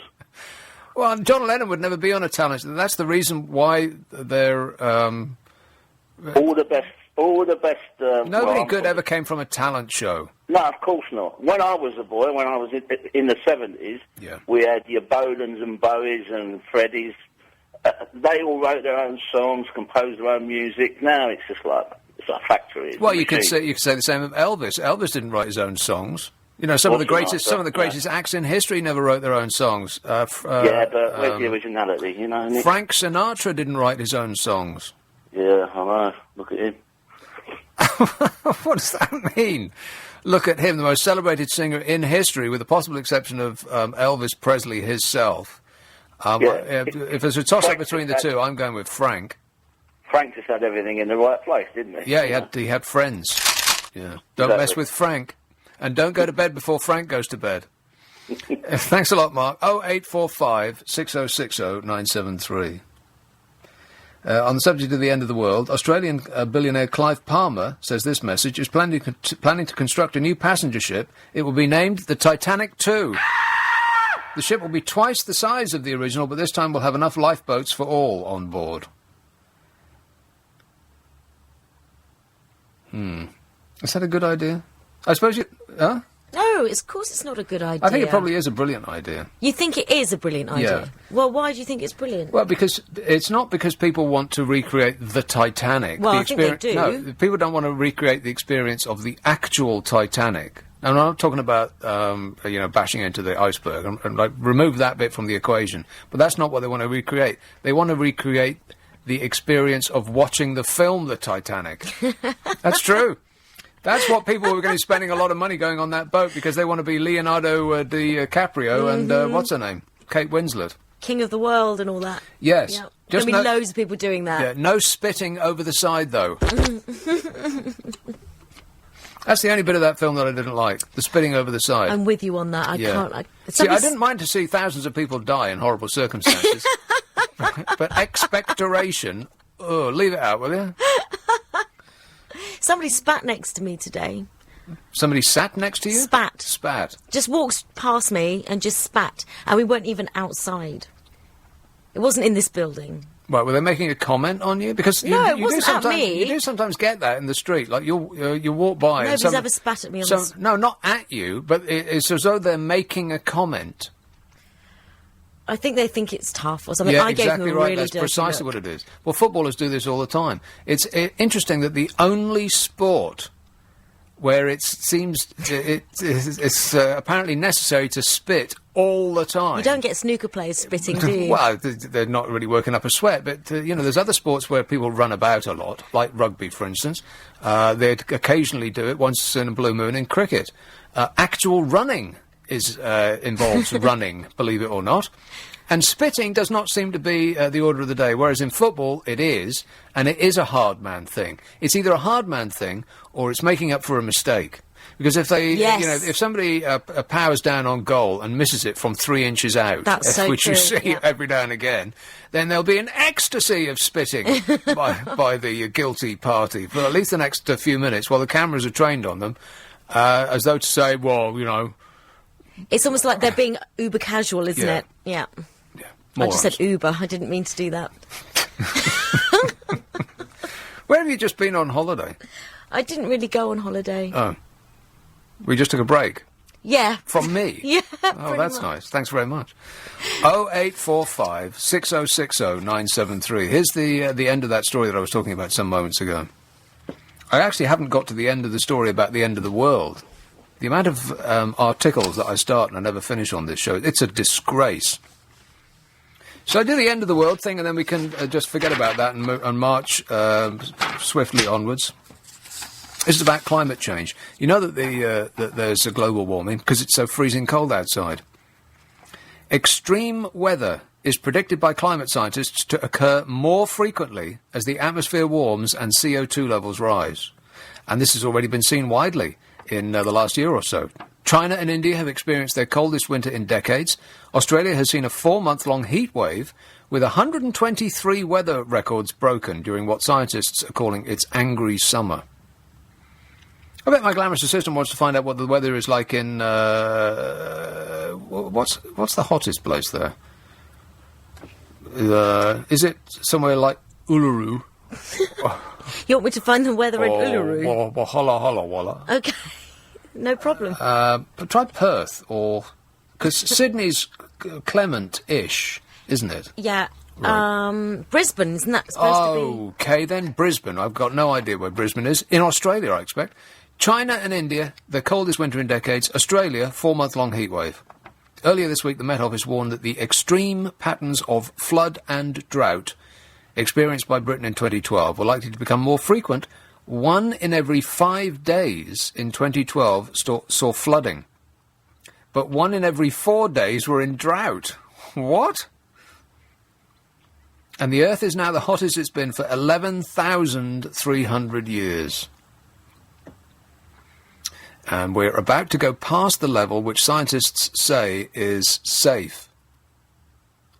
In other words, we shouldn't be making any long-term plans. The chances of the world holding temperature rises to 2 centigrade, the level of global warming considered safe by scientists, appear to be fading fast, with US scientists reporting the second greatest annual rise in CO2 emissions in this last year. We're doomed! Right, so that is that story. I finally got to the end of it, and here's the weather forecast in Perth. Well, that's... Oh, Brisbane. Not so bad. It's all right, isn't it? Yeah. Yeah. Nothing wrong with that. No. Right, so like I said, problem solved. Nothing to see here. Please move along. Nick Abbott, LBC 97.3. 0845 6060 973. Text 84850. Tweet at LBC 973. This is London's biggest conversation with Nick Abbott. Orky/dorky. Yeah, some very furious people with Justin Bieber. The emotions that moppet stirs up in people seems extraordinary. This says, hi, Elvis and Sinatra were pioneers of their particular genre, so would deserve the acclaim. Well, really? Elvis, a pioneer of his genre? Not really. He just ripped off the black man, surely. He played black music as a white man. He was the first to do that, if that's what you mean by pioneer. Sinatra, he just had a great voice. Pioneers of their particular genre, so would deserve the accolade. Justin Bieber is pioneering what? Exclamation mark. Ripping off people with his prima donna temperamental attitude. 3 question marks, says Ron. He's furious. I don't think it's for you, Ron. And like I said before, it's always been the same. The pop moppets that appeal to It's not teenage girls, really, isn't it? Pre-teenage girls. Now it seems to be pre-teenage, yeah. But it always was teenage girls, wasn't it? They're all the same. If you think back, they're all exactly the same. They're all inoffensive, safe, and sort of like desexualized, bland plastic boys, aren't they? There's the Osmond kid, whatever his name was, and there's the other guy that was around at the same time as the Osmonds. Is that David Cassidy? David Cassidy is the correct answer. And it's before my time. Amazing that I know that. Yeah, and then you could... it's almost like there's somebody stamping them out of a mould at the back. They're all the same. They've all got perfect teeth, and they all don't look as though they would offend your granny if you took them home for over for tea. In my day, it was all my friends at school were into Bros. They were all Brossettes, and I hated Bros. I just didn't understand what all the fuss was about. It was... Who are you into? Lemmy? Motorhead? Actually, I will admit this. I was definitely going to marry Jason Donovan. Exactly my point. But Jason he works Donovan, in this building. Well, he did work in this building, so I used to So, like I said, he is fantastic, whatever it is he does. What does he do? Well, I'm not sure. But he was in this building on another station, you see. Oh. Yeah. But he was and I used to would love to go back to my 13-year-old self and say, do you know, you're going to be like practically colleagues with him one day, and you're still going to go a bit silly whenever he's around. Right. Okay. A little bit. Yeah. That's the 13-year-old in me. How do you react when I'm around? Oh, thanks very much. Here's Colin Wallington. Hello, Joan. Hello, Nick. Joan. Are you a believer? Oh, I saw a picture of him. And I thought, how dreadful. How awful. What do you mean? Well, how anybody would think of worshipping at the feet of that kind of person, you know? Well, we're talking about like 11, 12-year-old girls now. Yes, well, and they're not talking about me, and they don't want my attention. Quite frankly, they do not. But, you know, when I was young... Yeah, all those... And there were a lot of many people... years ago. Wow. And there were a lot of people screaming about singers and screaming and screaming. Did they have singers when you were young, Joan? They were just learning. They were only beginning to understand. And I thought, why are they all getting such a stick? They're just singers. And I was looking for a real person. I think it's... I wasn't going to be wasting my time. Yeah, no, that's the last thing they want. I don't think they... I think that's the point. That's why all of those people look the same and appear the same, because there's the inverse of a real person. They're just like a bland surface to project your desires and fantasies onto. Yeah, I did scream much later. I think I was in my 40s when I thought, oh, there's an awful lot of people screaming around here. Perhaps I should join in. Maybe it's the thing to do. For who? For whom were you screaming? I can't remember, really. You were screaming and you can't remember who they were? Well, I didn't do it a lot. You know, I only did it once, and I thought, no, I don't think I'm quite in with that. Right. But, So, anyway... I mean, was it in the post office, or where were you doing this? It was I think it was the Albert Hall. I think it was, because people were getting up. You were screaming and jumping up in the Albert Hall? Yeah. Right. Yes, it was the Albert Hall. Definitely. I'm sure it was somebody... Last night at the proms? Something like that? No. No, it was somebody... Marla's Fifth? What was it? Oh, I did see a lovely concert the other Sunday. Oh, I could have screamed then. I could have, really. It was fantastic. Well, who? What? The Philharmonic on Sunday afternoon was absolutely fabulous. I mean, if you had seen this violin player, seriously... Fiddling about, yes. Yeah, and she was playing some very interesting... But if I'd listened to that at home... through the radio, I'd have said, oh, no, one of those modern tuneless, rhythmless, oh, dear. But actually being there and watching this, she was like, the violin was part of her, she was part of the violin, part of the music, and the whole thing was working together. It was so sensual. I'm really surprised at She could actually stand there and present herself in this way. It was amazing. I'd love to be able to play music. It's the one thing that I've really... The one skill that I don't have that I would really enjoy is be able to walk into a room and sit down at a piano and play. Yeah, but then everyone would expect you to do that. Everywhere you went, they'd say, oh, there's the piano. And you would say, but I wouldn't mind talking to somebody. And they'd say, no, you play the piano, you're good at that. Well, I don't think I would mind that. I mean, you wouldn't have to play all night long. You just have to give them a little rinky-dink piano. But Yeah, I don't want to have to go through the learning part. Oh, no, I just want to be able to play it. Well, I mean, I decided that since I was never going to play the violin extremely well, and that other people could play it extremely well, Yeah.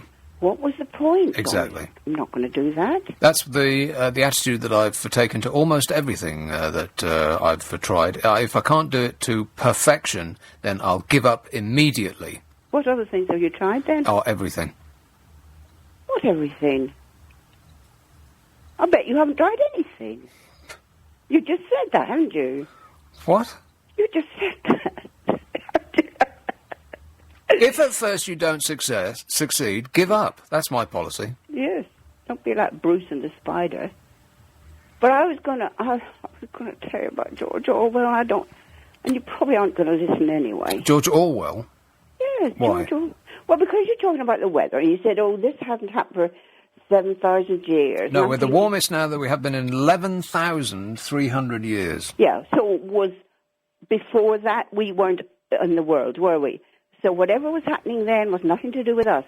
And if it's happening again now, why should it be something to do with us? No. Well, I don't know what caused it 11,300 years ago. Let's assume that it was, I don't know, a volcanic explosion, something like that. Well, it could have been anything. How can you deny? How can you sit there, honestly, and deny in the face of all the evidence, in face of all of the scientists on Earth, with the single exception of the ones that are paid directly by the oil industry? How can you sit there and deny global climate change? I tell you, this, George, all right. So you can say to you, I do believe that we are manipulating the weather. I know you think, oh, no, we're not. But I do think there is a body of people that are manipulating the weather. They're doing things to climate engineering. Now, if you go back to 1946, George Orwell wrote an essay. He was talking about the way that nature was being changed by us wanting to control the weather and all sorts of things. We wanted to control nature. Yeah. So he's commenting on this in his essay. And then he said, and they're talking about melting the ice caps and bringing water to the Sahara Desert. That's what he wrote. They're talking about it. It's being said. Why would you want to take water to the Sahara Desert? I don't know. But what would you do with it? Why would you want to melt the ice cap? Well, exactly. And if he was talking about it then, I would think that probably somebody thought, that sounds like a jolly good idea, and then we get the blame for riding about in our cars. Are you saying that they are deliberately melting the ice caps? Well, if he said that it was being talked about then... Yes, but he wrote fiction. No. This was his essay. This was not a book. This was not fiction. This was his essay about what was actually happening at the time. He was referring to, you know how they do these central parks, where you put the great big dome over and you create all the weather inside and everything, and you create the waves in the water, and everything is perfect. Is it? Well, I don't know. Have you been? Well, it seems like extremely good value for money if it's perfect, but go on. Yeah.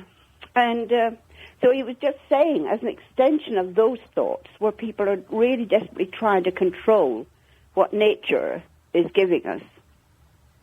He said, I've heard these arguments many times, and they don't actually make any sense to me. Why would the first of all, how are the governments of the world in agreement on this and only this issue, and working together in secret, in harmony, to change the weather for their own nefarious ends? And second, what ends are they changing the weather for? If they're doing it, why would they be doing it? I don't see the logic of it at all. They're doing it in America for the crops. So one thing. They're doing it for the crops. Yeah, for the cereal crops. They've got no end of crops in America, Joe. Yeah, and they're making sure the weather is harmonious to them. Oh, please. Honest. You are awful. Yeah, right, me. Sadly, fortunately, Joan, we've just run out of time. Cheers, my dear. 0845 6060 973. Text 848. What is it? 84850. Is that right? 3. Call 0845 6060 973. Text 84850. Tweet at LBC 973. This is London's biggest conversation with Nick Abbott. What in blazes goes on inside that head of yours? That's the only news story I've ever heard where more was bleeped out than we actually heard. Lose your...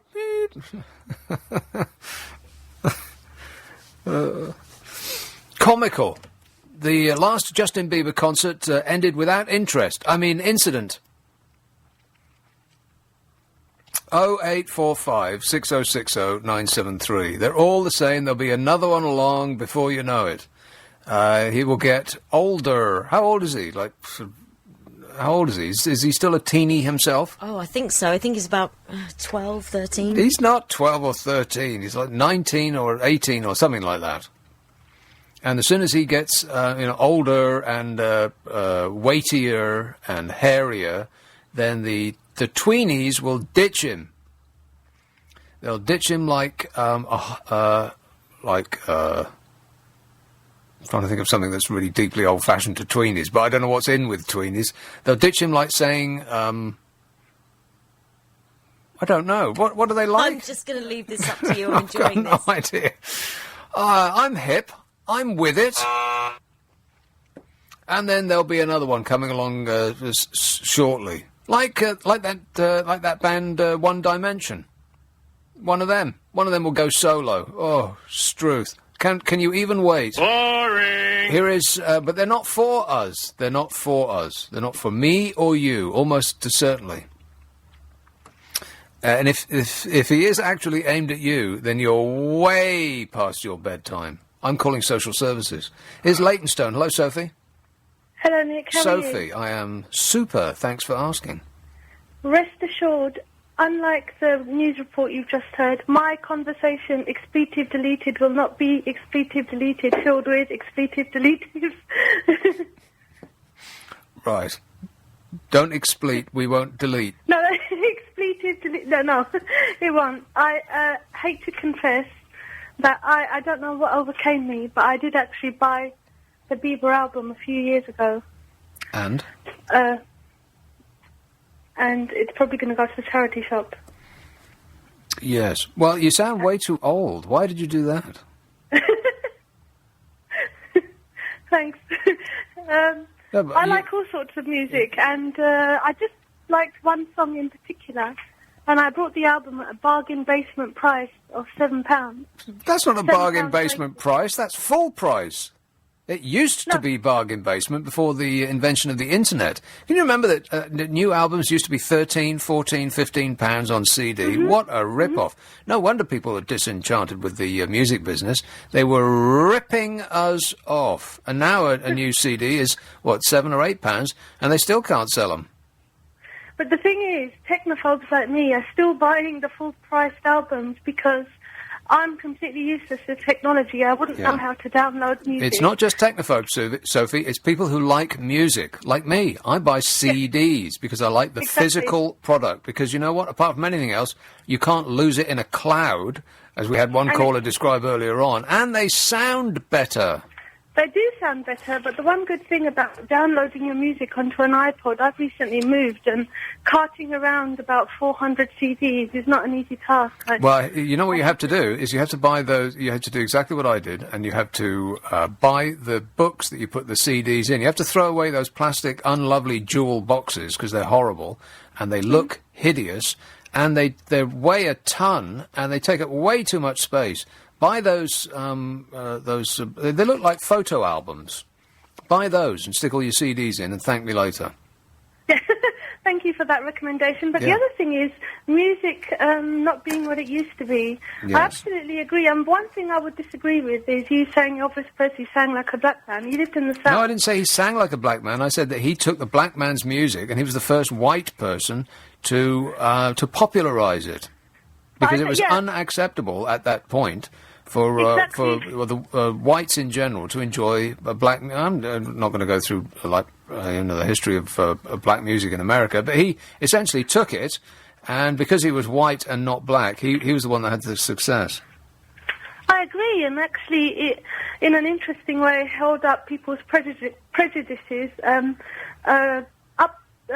to themselves, because they probably wouldn't have accepted that kind of music if it was a black man singing. No, Hound Dog was Big Mama Willie Mae Thornton, and she had no success with it whatsoever. Elvis, on the other hand... I know, and there's a little bit of disgruntlement about the fact that he seems to ape and adopt the singing style, but I would argue that he came from and lived in the Deep South, and when you're surrounded by certain groups, you ape and it just rubs off. Yeah, take on their characteristics and mannerisms, and if you listen to me, you'd be able to tell that I'm from East London because I was born and bred here. So I don't think it was a deliberate evil plan. No, that wasn't my suggestion at all. It's just that he took black music, and because he was white, he the road was more clearly open for him to have financial success with it.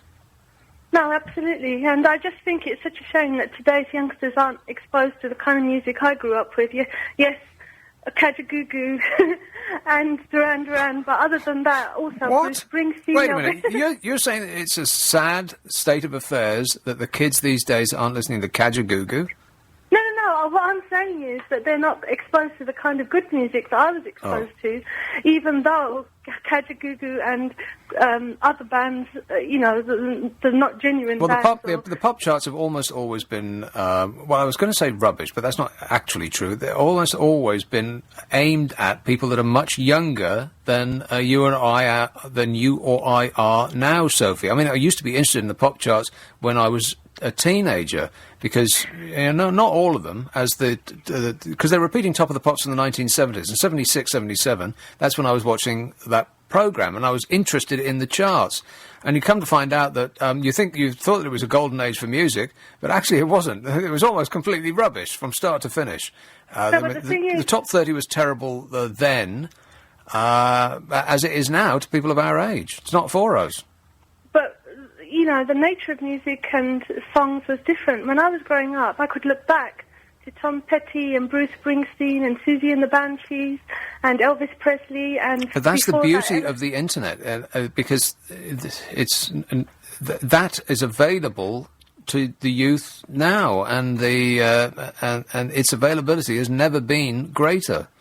It is. It's available, but because today's youth haven't grown up and don't know, today's youth, their music from the past will be from the 90s or possibly the 80s. Well, I disagree, because isn't the very nature of the internet this, go onto some sort of music appreciation website. I don't really bother with that kind of thing, but if you go on YouTube, it'll be, if you like this, then you might like these following suggestions, and by that, people will experience and discover new things and old things that are new to them.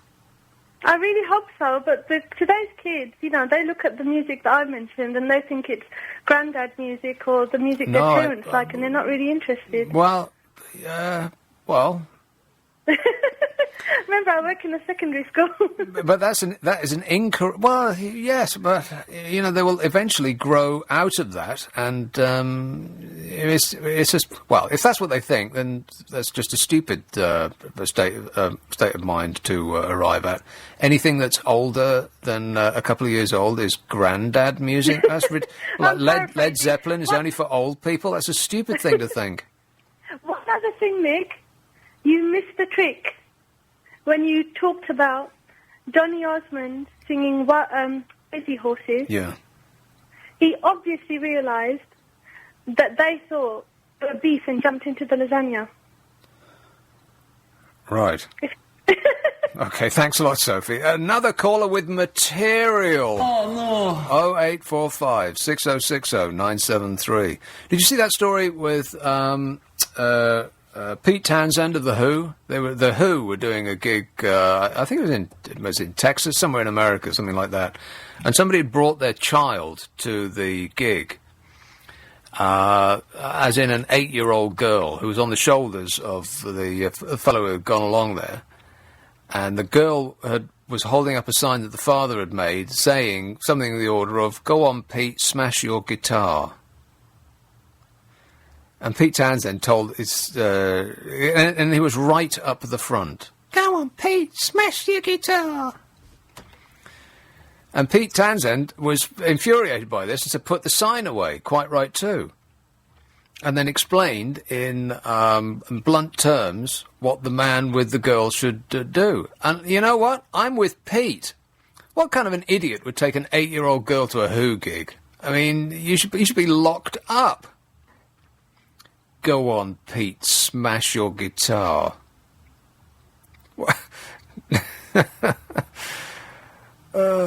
I mean, are they not in the Guinness Book of World Records as being, I know this is not something to crow about, really. It's a bit silly, but it's an indication that you shouldn't take a child with delicate hearing to see them. Are they not still the loudest band in the world? The Who. It's not for children. They're an aggressive, fighty outfit. Always were. I mean, a little less so now because their joints are creaking. But even so, it's not for 8-year-olds. The Who. Some people just shouldn't be parents. You should have to pass a test. I know I've said this over and over, and it is a controversial thought, and it probably wouldn't work in principle. But just theoretically, people should have to pass a test before they're allowed to add to the number of people on Earth, there being too many of us. Before they're allowed to increase the number of people from their gene pool, they should have to pass a written test.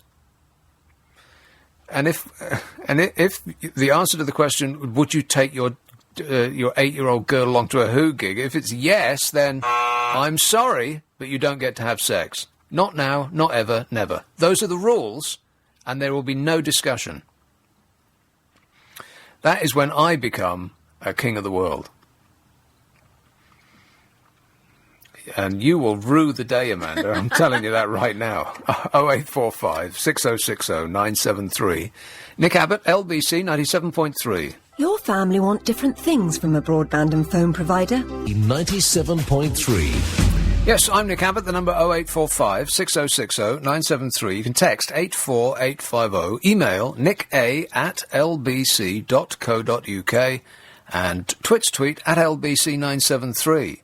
I've heard that Facebook are going to update their, whatever you call it, their face space page. Oh, no. Again, it's fiendishly complicated, even though it looks very, very simple. I still haven't quite figured Facebook out yet. I just tend to... I treat it like a guard dog. Just don't mess with it. Just leave it alone. Don't interfere with it in any way, and maybe it'll leave you alone. Catford, hello, Peter. Hello, Nick. You sound different on the phone. Oh, well, I'm not going through millions of pounds worth of equipment. Sure. No, it's not. It's just that I didn't want this programme to go out without the mention of Johnny Cash, the country singer. Yeah. What do you think about it? What I think about Johnny Cash? Yeah. One of my favourite amusing songs of all time was when he got a job in a car factory, and every week or so he would take a small piece of a car home. He would smuggle a bit of a car home in his jacket, so that over the years he would, by that method, steal an entire car, but like nut by nut. That's right. And somebody asked him at the end, what model is it?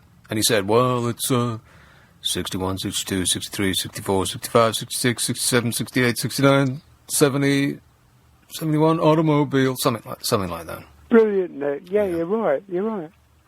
That's all I know about Johnny Cash. Oh, the man in black. I've seen him many times in. Where was he? Concert. Oh, I see. Festival Hall, Albert Hall. I saw him at his last performance. Those are strange venues, really, for a country act. You think he would be somewhere more gritty, more, some place with sawdust on the floor, not the Royal Festival Hall. That just seems like an oddity. Yeah, he did that, actually, Nick, at Shepherd's Bush. Yeah, that's Shepherd's Bush. That's more like it, the Shepherd's Bush Empire. Yeah. I've seen some excellent acts at the Shepherd's Bush Empire. I've seen Page and Plant do Led Zeppelin songs at the Shepherd's Bush Empire. I was in an audience almost completely made up of Americans from the music business, because it was one of these industry events, all of whom seemed to be on the phone talking to their mates in America, telling them how fantastic it was. Really? Yeah, it made me want to pull my hair out. Stop talking about it and actually listen to the gig, you idiots, I thought.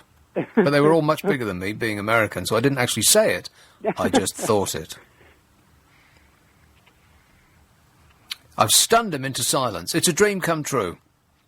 All right, thanks a lot, Peter. Johnny Cash, all right, I've mentioned him. Does it fit right in? I suppose so. On the subject of... God, are we really talking about Justin Bieber on this show? This message says, I'm a fat, balding, middle-aged man with sweaty man boobs. I'm also a massive fan of Justin Bieber. Is it wrong? It doesn't feel wrong.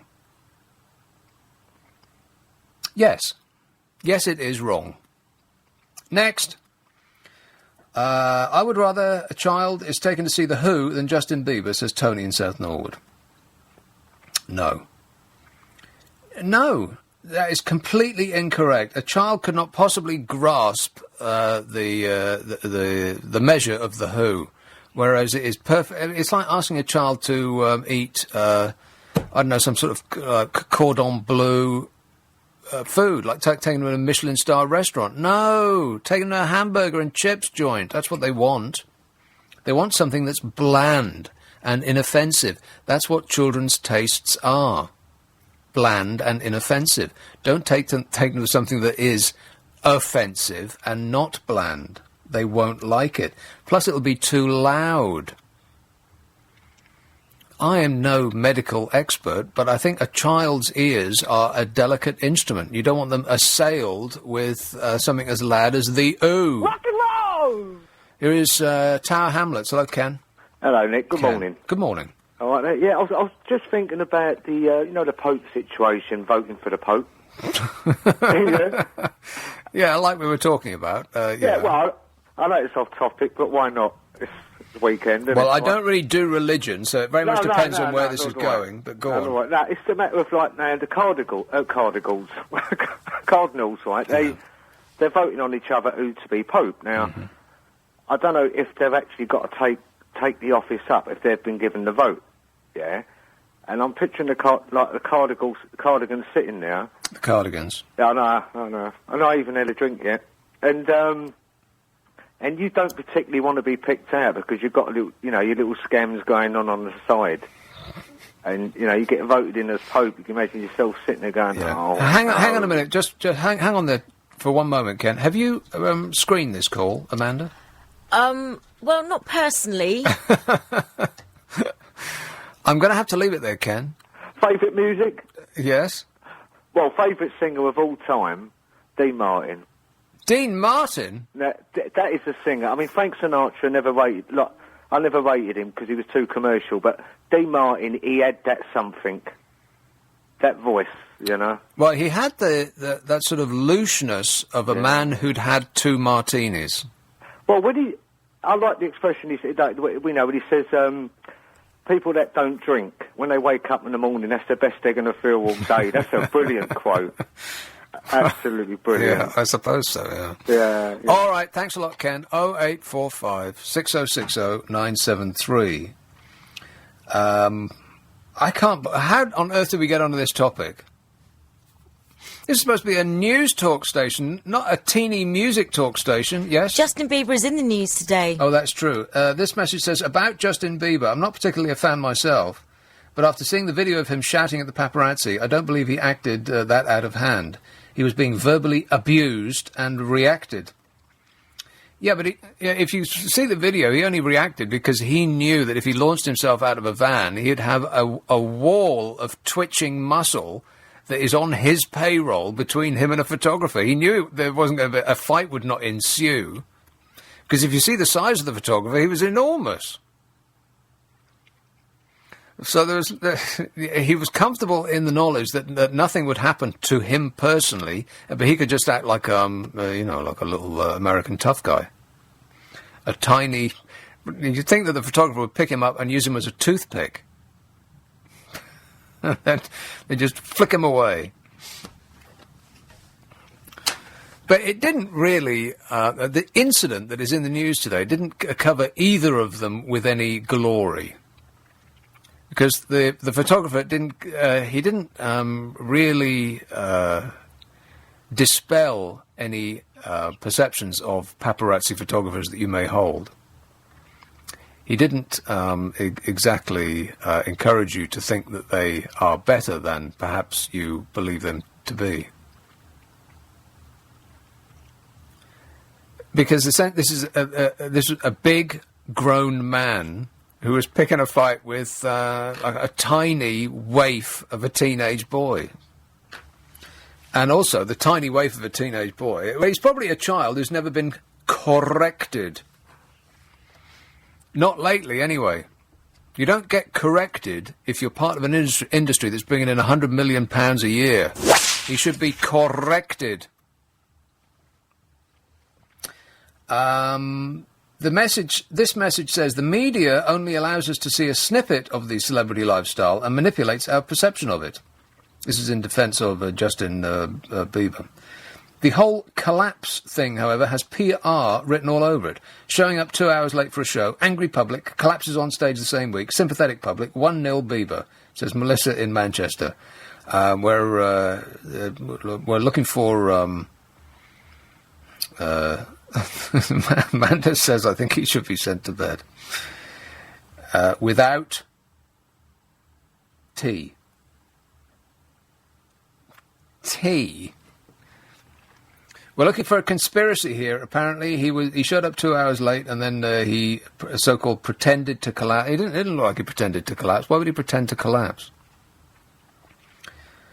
It didn't have PR written all over it at all. I mean, he doesn't need PR. He's the biggest star on earth, like bar none. Think of one person who's bigger. Madonna? No. Michael Jackson? No. Sadly, not with us anymore. Who else? There isn't anybody else. God, that's depressing, isn't it? He's the biggest star on the planet? Oh, aliens from space are throwing their ships into reverse just at the knowledge of that.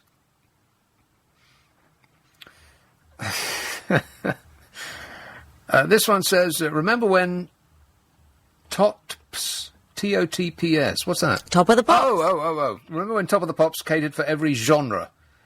Reggae to punk. Then suddenly it was all clone boy and girl bands. Then when Cowell started... Oh, I'm sorry, that has got to come with the sound effect. Then Simon Cowell... No! When he started that awful talent show, music definitely died a death. Celebrity should be earned with hard work, not by winning an awful talent show. I was brought up with glam rock and was in a punk band in the day for years. I live for heavy metal. Today's music is just bubblegum pop, such as One Direction, aimed at silly little girls, says Don in Blackheath, in Bexley Heath. Don, you have selective memory. The truth is that the charts were always full of tripe. Absolutely chock-a-block full of it. You know, 1977 is the year that the punk was supposed to rule the country. And I can't remember I bet if my glamorous assistant looks it up, we'll be able to find the shocking statistic. But it's something like, in fact, I think I've remembered. In 1977, the year of punk, the breakthrough year for the Pistols and the Clash and Susie and the Banshees and satellite acts like the Rosillos and, well, there's no end to them. The biggest selling act in the country in the year of punk was Brotherhood of Man. What? Brotherhood of Man. The biggest selling act in 1977. I think I've got that right. And wasn't the biggest selling single the Frog Song by Paul McCartney, or whatever that was, or Mull of Kintyre? Wasn't that dire song that lasted at number one for about 16 years? That's what people were actually buying. Selective memory. Oh, it were always better when I were... Oh, the young folk today. You know, all of that. It's tempting. Don't do it. 0845 6060 973. I'm Nick Abbott. This is LBC 97.3. The time, 12:30. Kensington. Hello, Richard.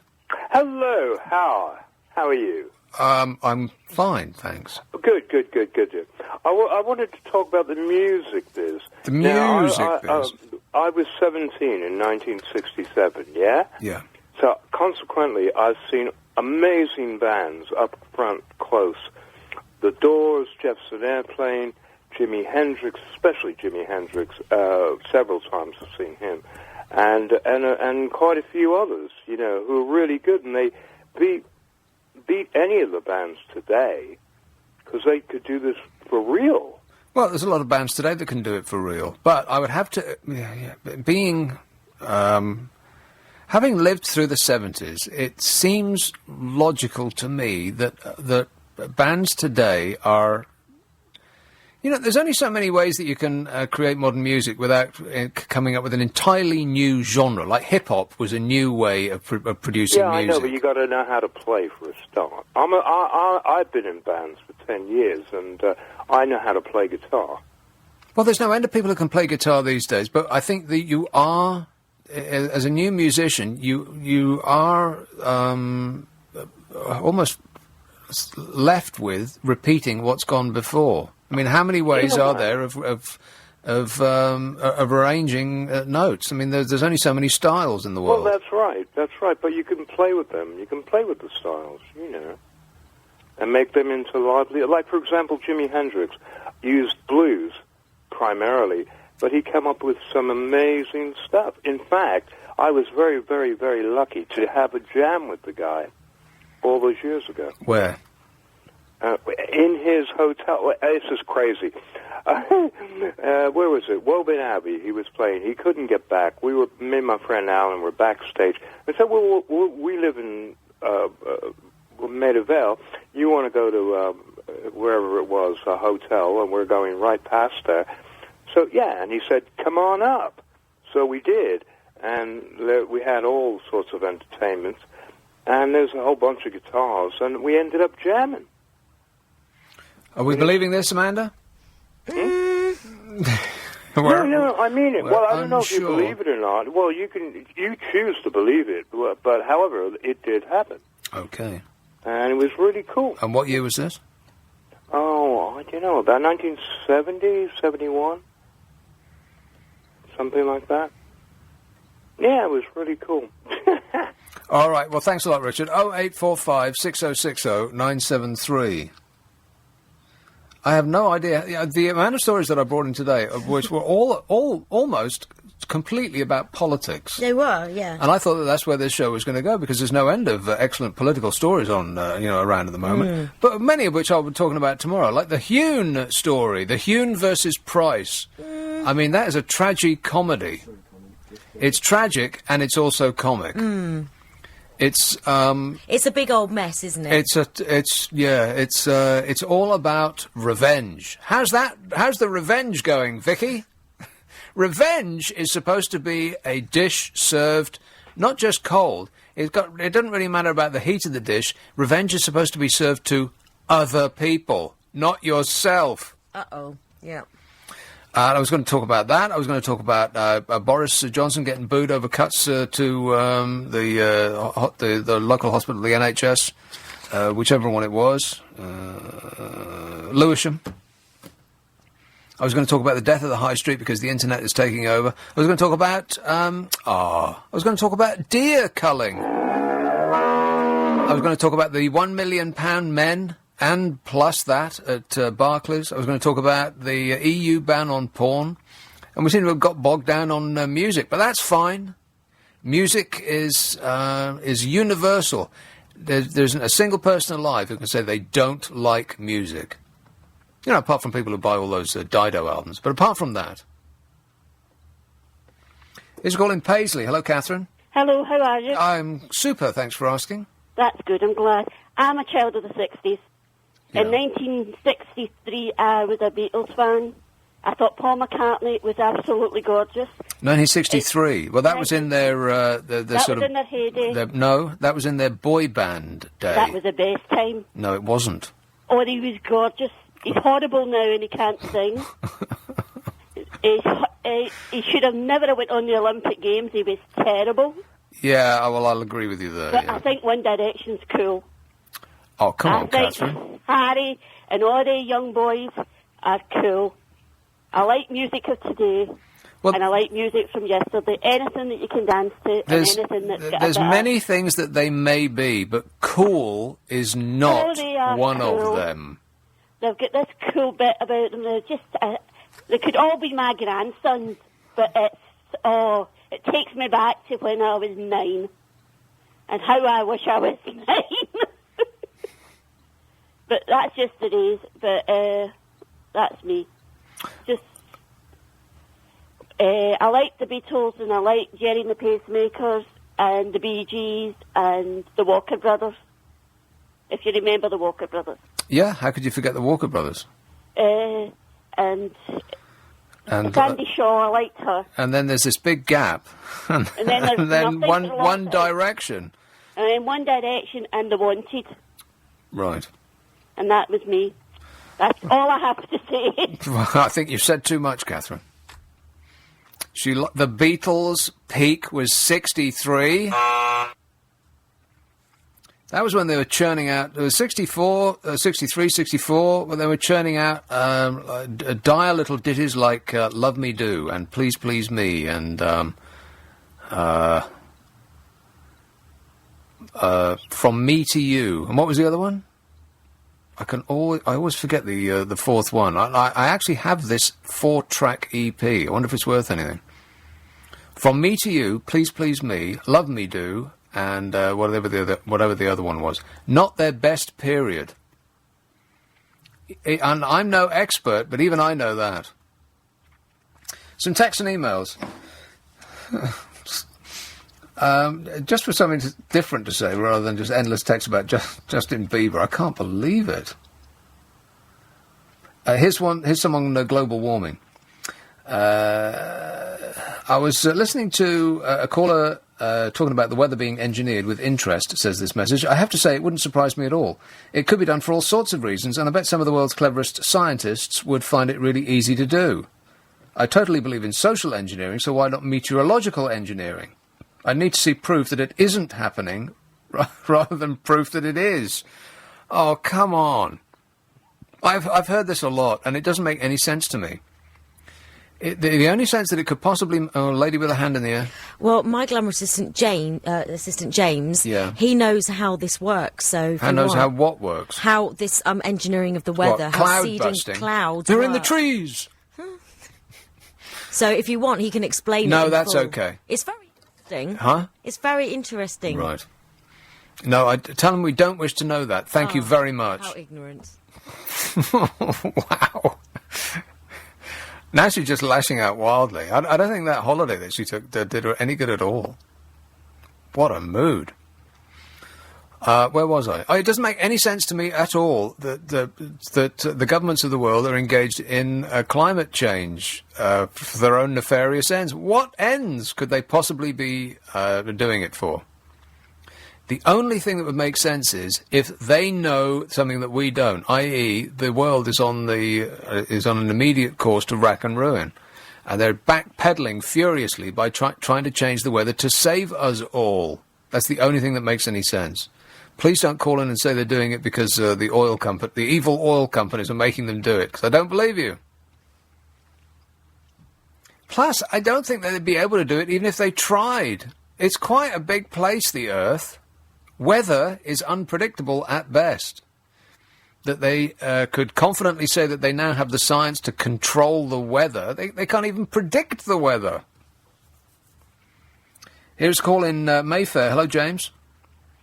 Hiya, Nick. James. I just thought I'd ring in and say, about 40 minutes ago, I realised that I'm getting old. I'm only 30, but I saw about 100 girls under the age of about 16 standing outside a hotel waiting for your mate Bieber in the pouring rain. Is it raining? Good. I'm glad about that. Lashing down. And the first thing I thought was, A, like, there's not a parent in sight, and it's like midnight. Yes. And B, they really just better off going home, have a cup of tea, get yourself wrapped up. Yes. Standing around in the rain waiting for some little pop moppet to stick his head out the window, yeah. Basically just get bundled into the hotel. I mean, the place looks like, the whole hotel looks like it's on lockdown, waiting for Obama to turn up. I mean, the whole world's gone completely insane, James. Have you noticed? Yeah, I've pretty much just noticed that. Yeah. All right, well, keep your eyes peeled and let us know if there are any developments. All right.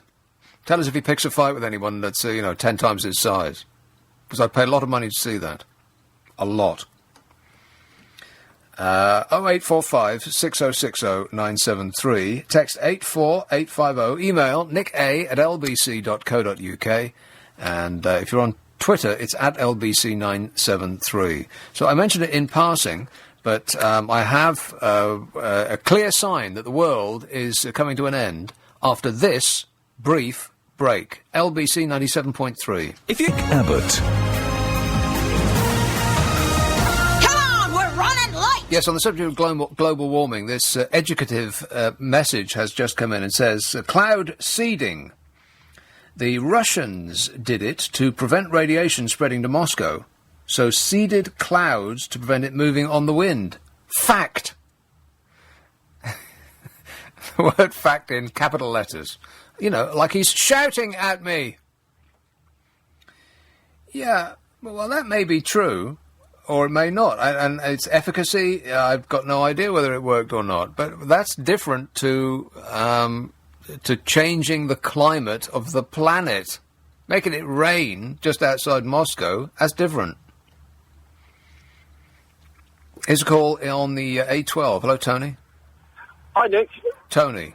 Yes, I just want to discuss a little bit about music. I was listening to you. I mean, I listen to you quite a lot, Nick, and you're the man to listen to on LBC. There is nobody else worth listening to. You are the only person that's to listen completely untrue. But no. Believe me. Let's moving on. Okay, in the 70s, I was into music big time. I used to go along to a place called Dingwalls and the Roundhouse and places like that. And I was with a band called Dr. Feelgood. Really? You were with Dr. Feelgood? Well, I wasn't with them, but I was part of their little croonies. And we ended up at a place called the Speakeasy, which was a lovely little downstairs basement club. And I never went home. It was just one of those places where you just literally was absorbed by the atmosphere. As I was just talking to one of your operators there, that you never knew who was going to walk through the door. Who walked through the door? From anybody. I mean, the people I sort of basically remember, because it was that time of you didn't really remember who was who at the time because you didn't really care. It was people like Eric Clapton, Jimi Hendrix, and The Who, and all sorts of people would walk through the door. And they would, at the end of the gig, which they would do in somewhere else, they would end up at the back of the Speakeasy, and they would jam, because there was obviously a stage, and there was, a band which would play there and stuff, and then when the band finished, there would be a jam, and I used to sit there and listen to these great people just jamming. Elton John would appear and people like that. And it was called the Speakeasy. And where was this place? This was just off of Oxford Street, which was a downstairs club. I'm sure some of your listeners would relate to that. I'm sure there's somebody there who go, yeah, I remember the Speakeasy. Now, was it an illegal club?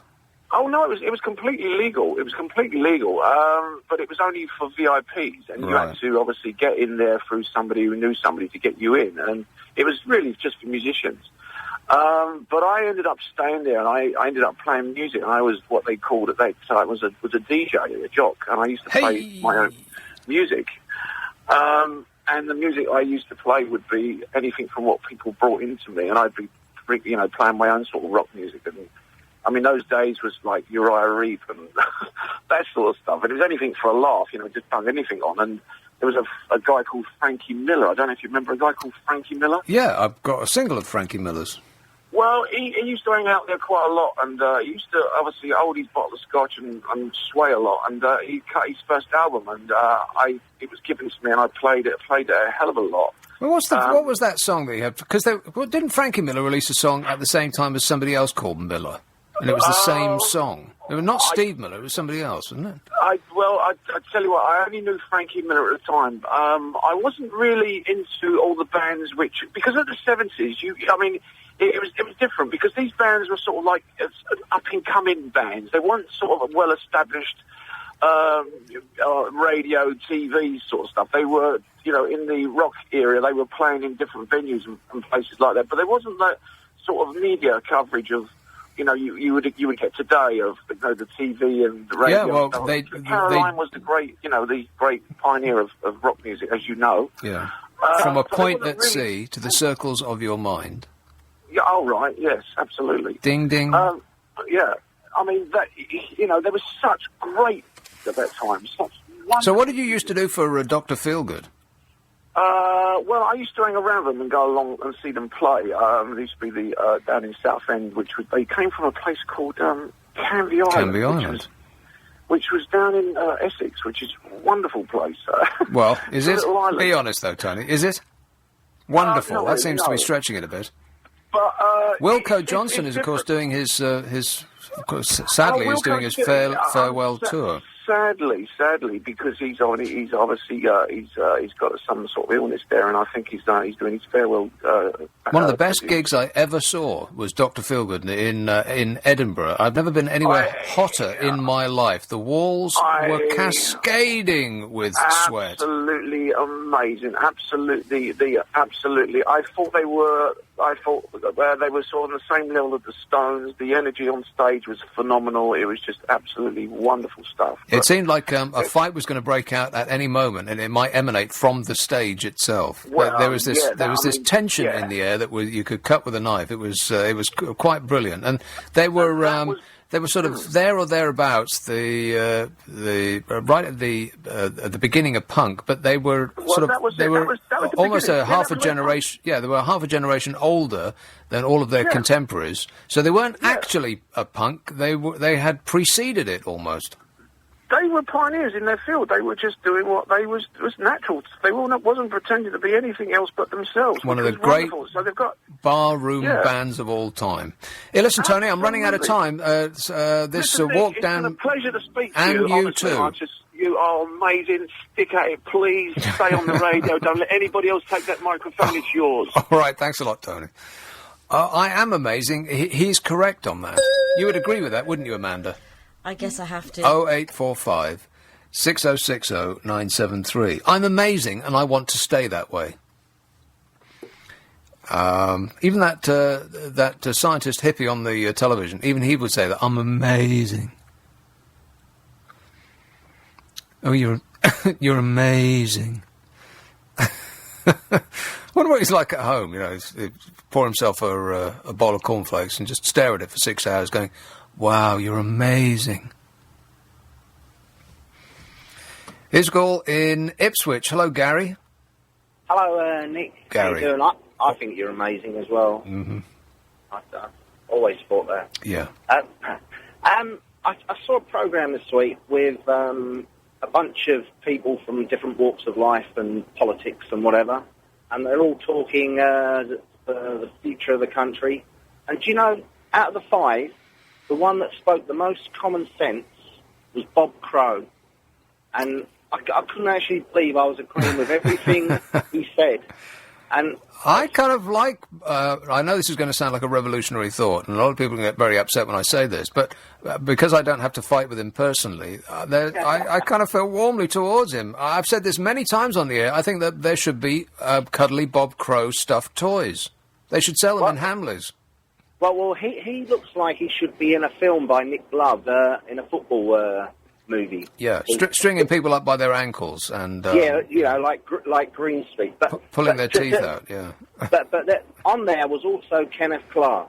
Now, if ever there was a guy that should be rested and let someone else take over, because he is well past his sell-by date. Not arrested, but rested. Yes. Yeah.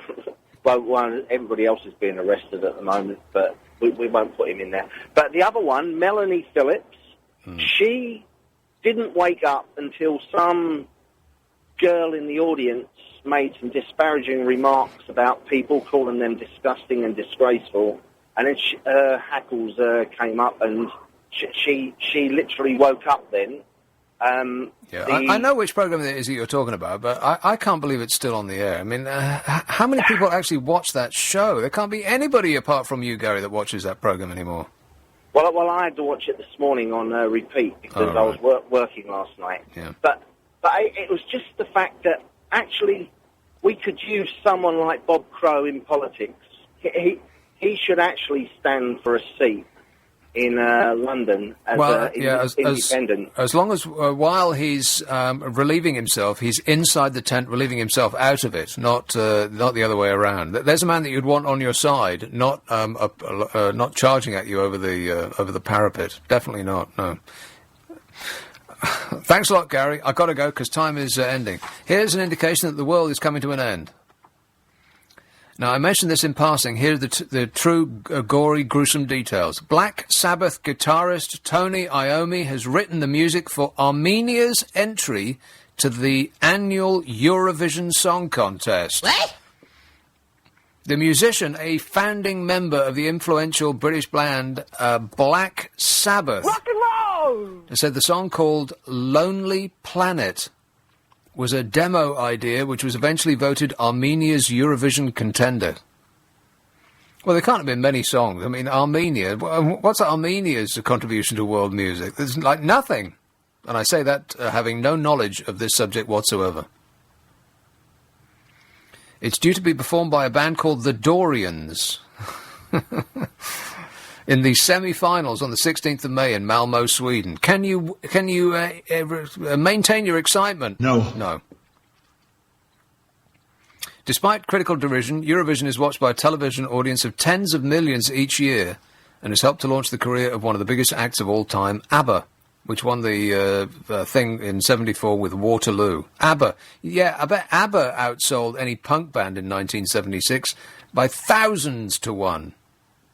We think that 76, 77 was the year of the Pistols and the Clash, but it wasn't. It was Brotherhood of Man and ABBA. Last year's Eurovision Song Contest was held in Azerbaijan, and it was won by a Swedish act called Loreen. The victory means that Sweden hosts the competition this year, and that is the least appropriate use of the word victory in history. Tony Iommi has joined fellow founding members Ozzy Osbourne and Geezer Butler to record Black Sabbath's first new album in 33 years, which is called 13, either 13 or 13 inches. I'm not sure which it is, which is going to be out in June. It's going to be out in June. Ozzy Osbourne, he can't wait till the Eurovision Song Contest. Yeah. And I bet another man who can't wait for the Eurovision Song Contest is the owner of the voice you will hear on this station next, and he's called Christo. Hi, Nick. Christo. Oh, I think you're great. I really do. I'm amazing. Oh, you're really, really great. Yeah, I am great. Oh, you're so good. And amazing. I'm going to do that. I'm only going to put calls through that say I'm great. Well, good luck with that. Oh, yeah, thanks. Coming up from 1 o'clock... You might need material just to fill in the gaps, but go ahead. You can ring, can't you? Yeah, I'll do that straight away, yeah. Great, I'll have you put through straight away. We'll talk about the Catholic Church taking the moral high ground on things and whether that's something they can continue to do. We're going to talk about revenge on a partner, and we'll also talk about whether London is a lonely city.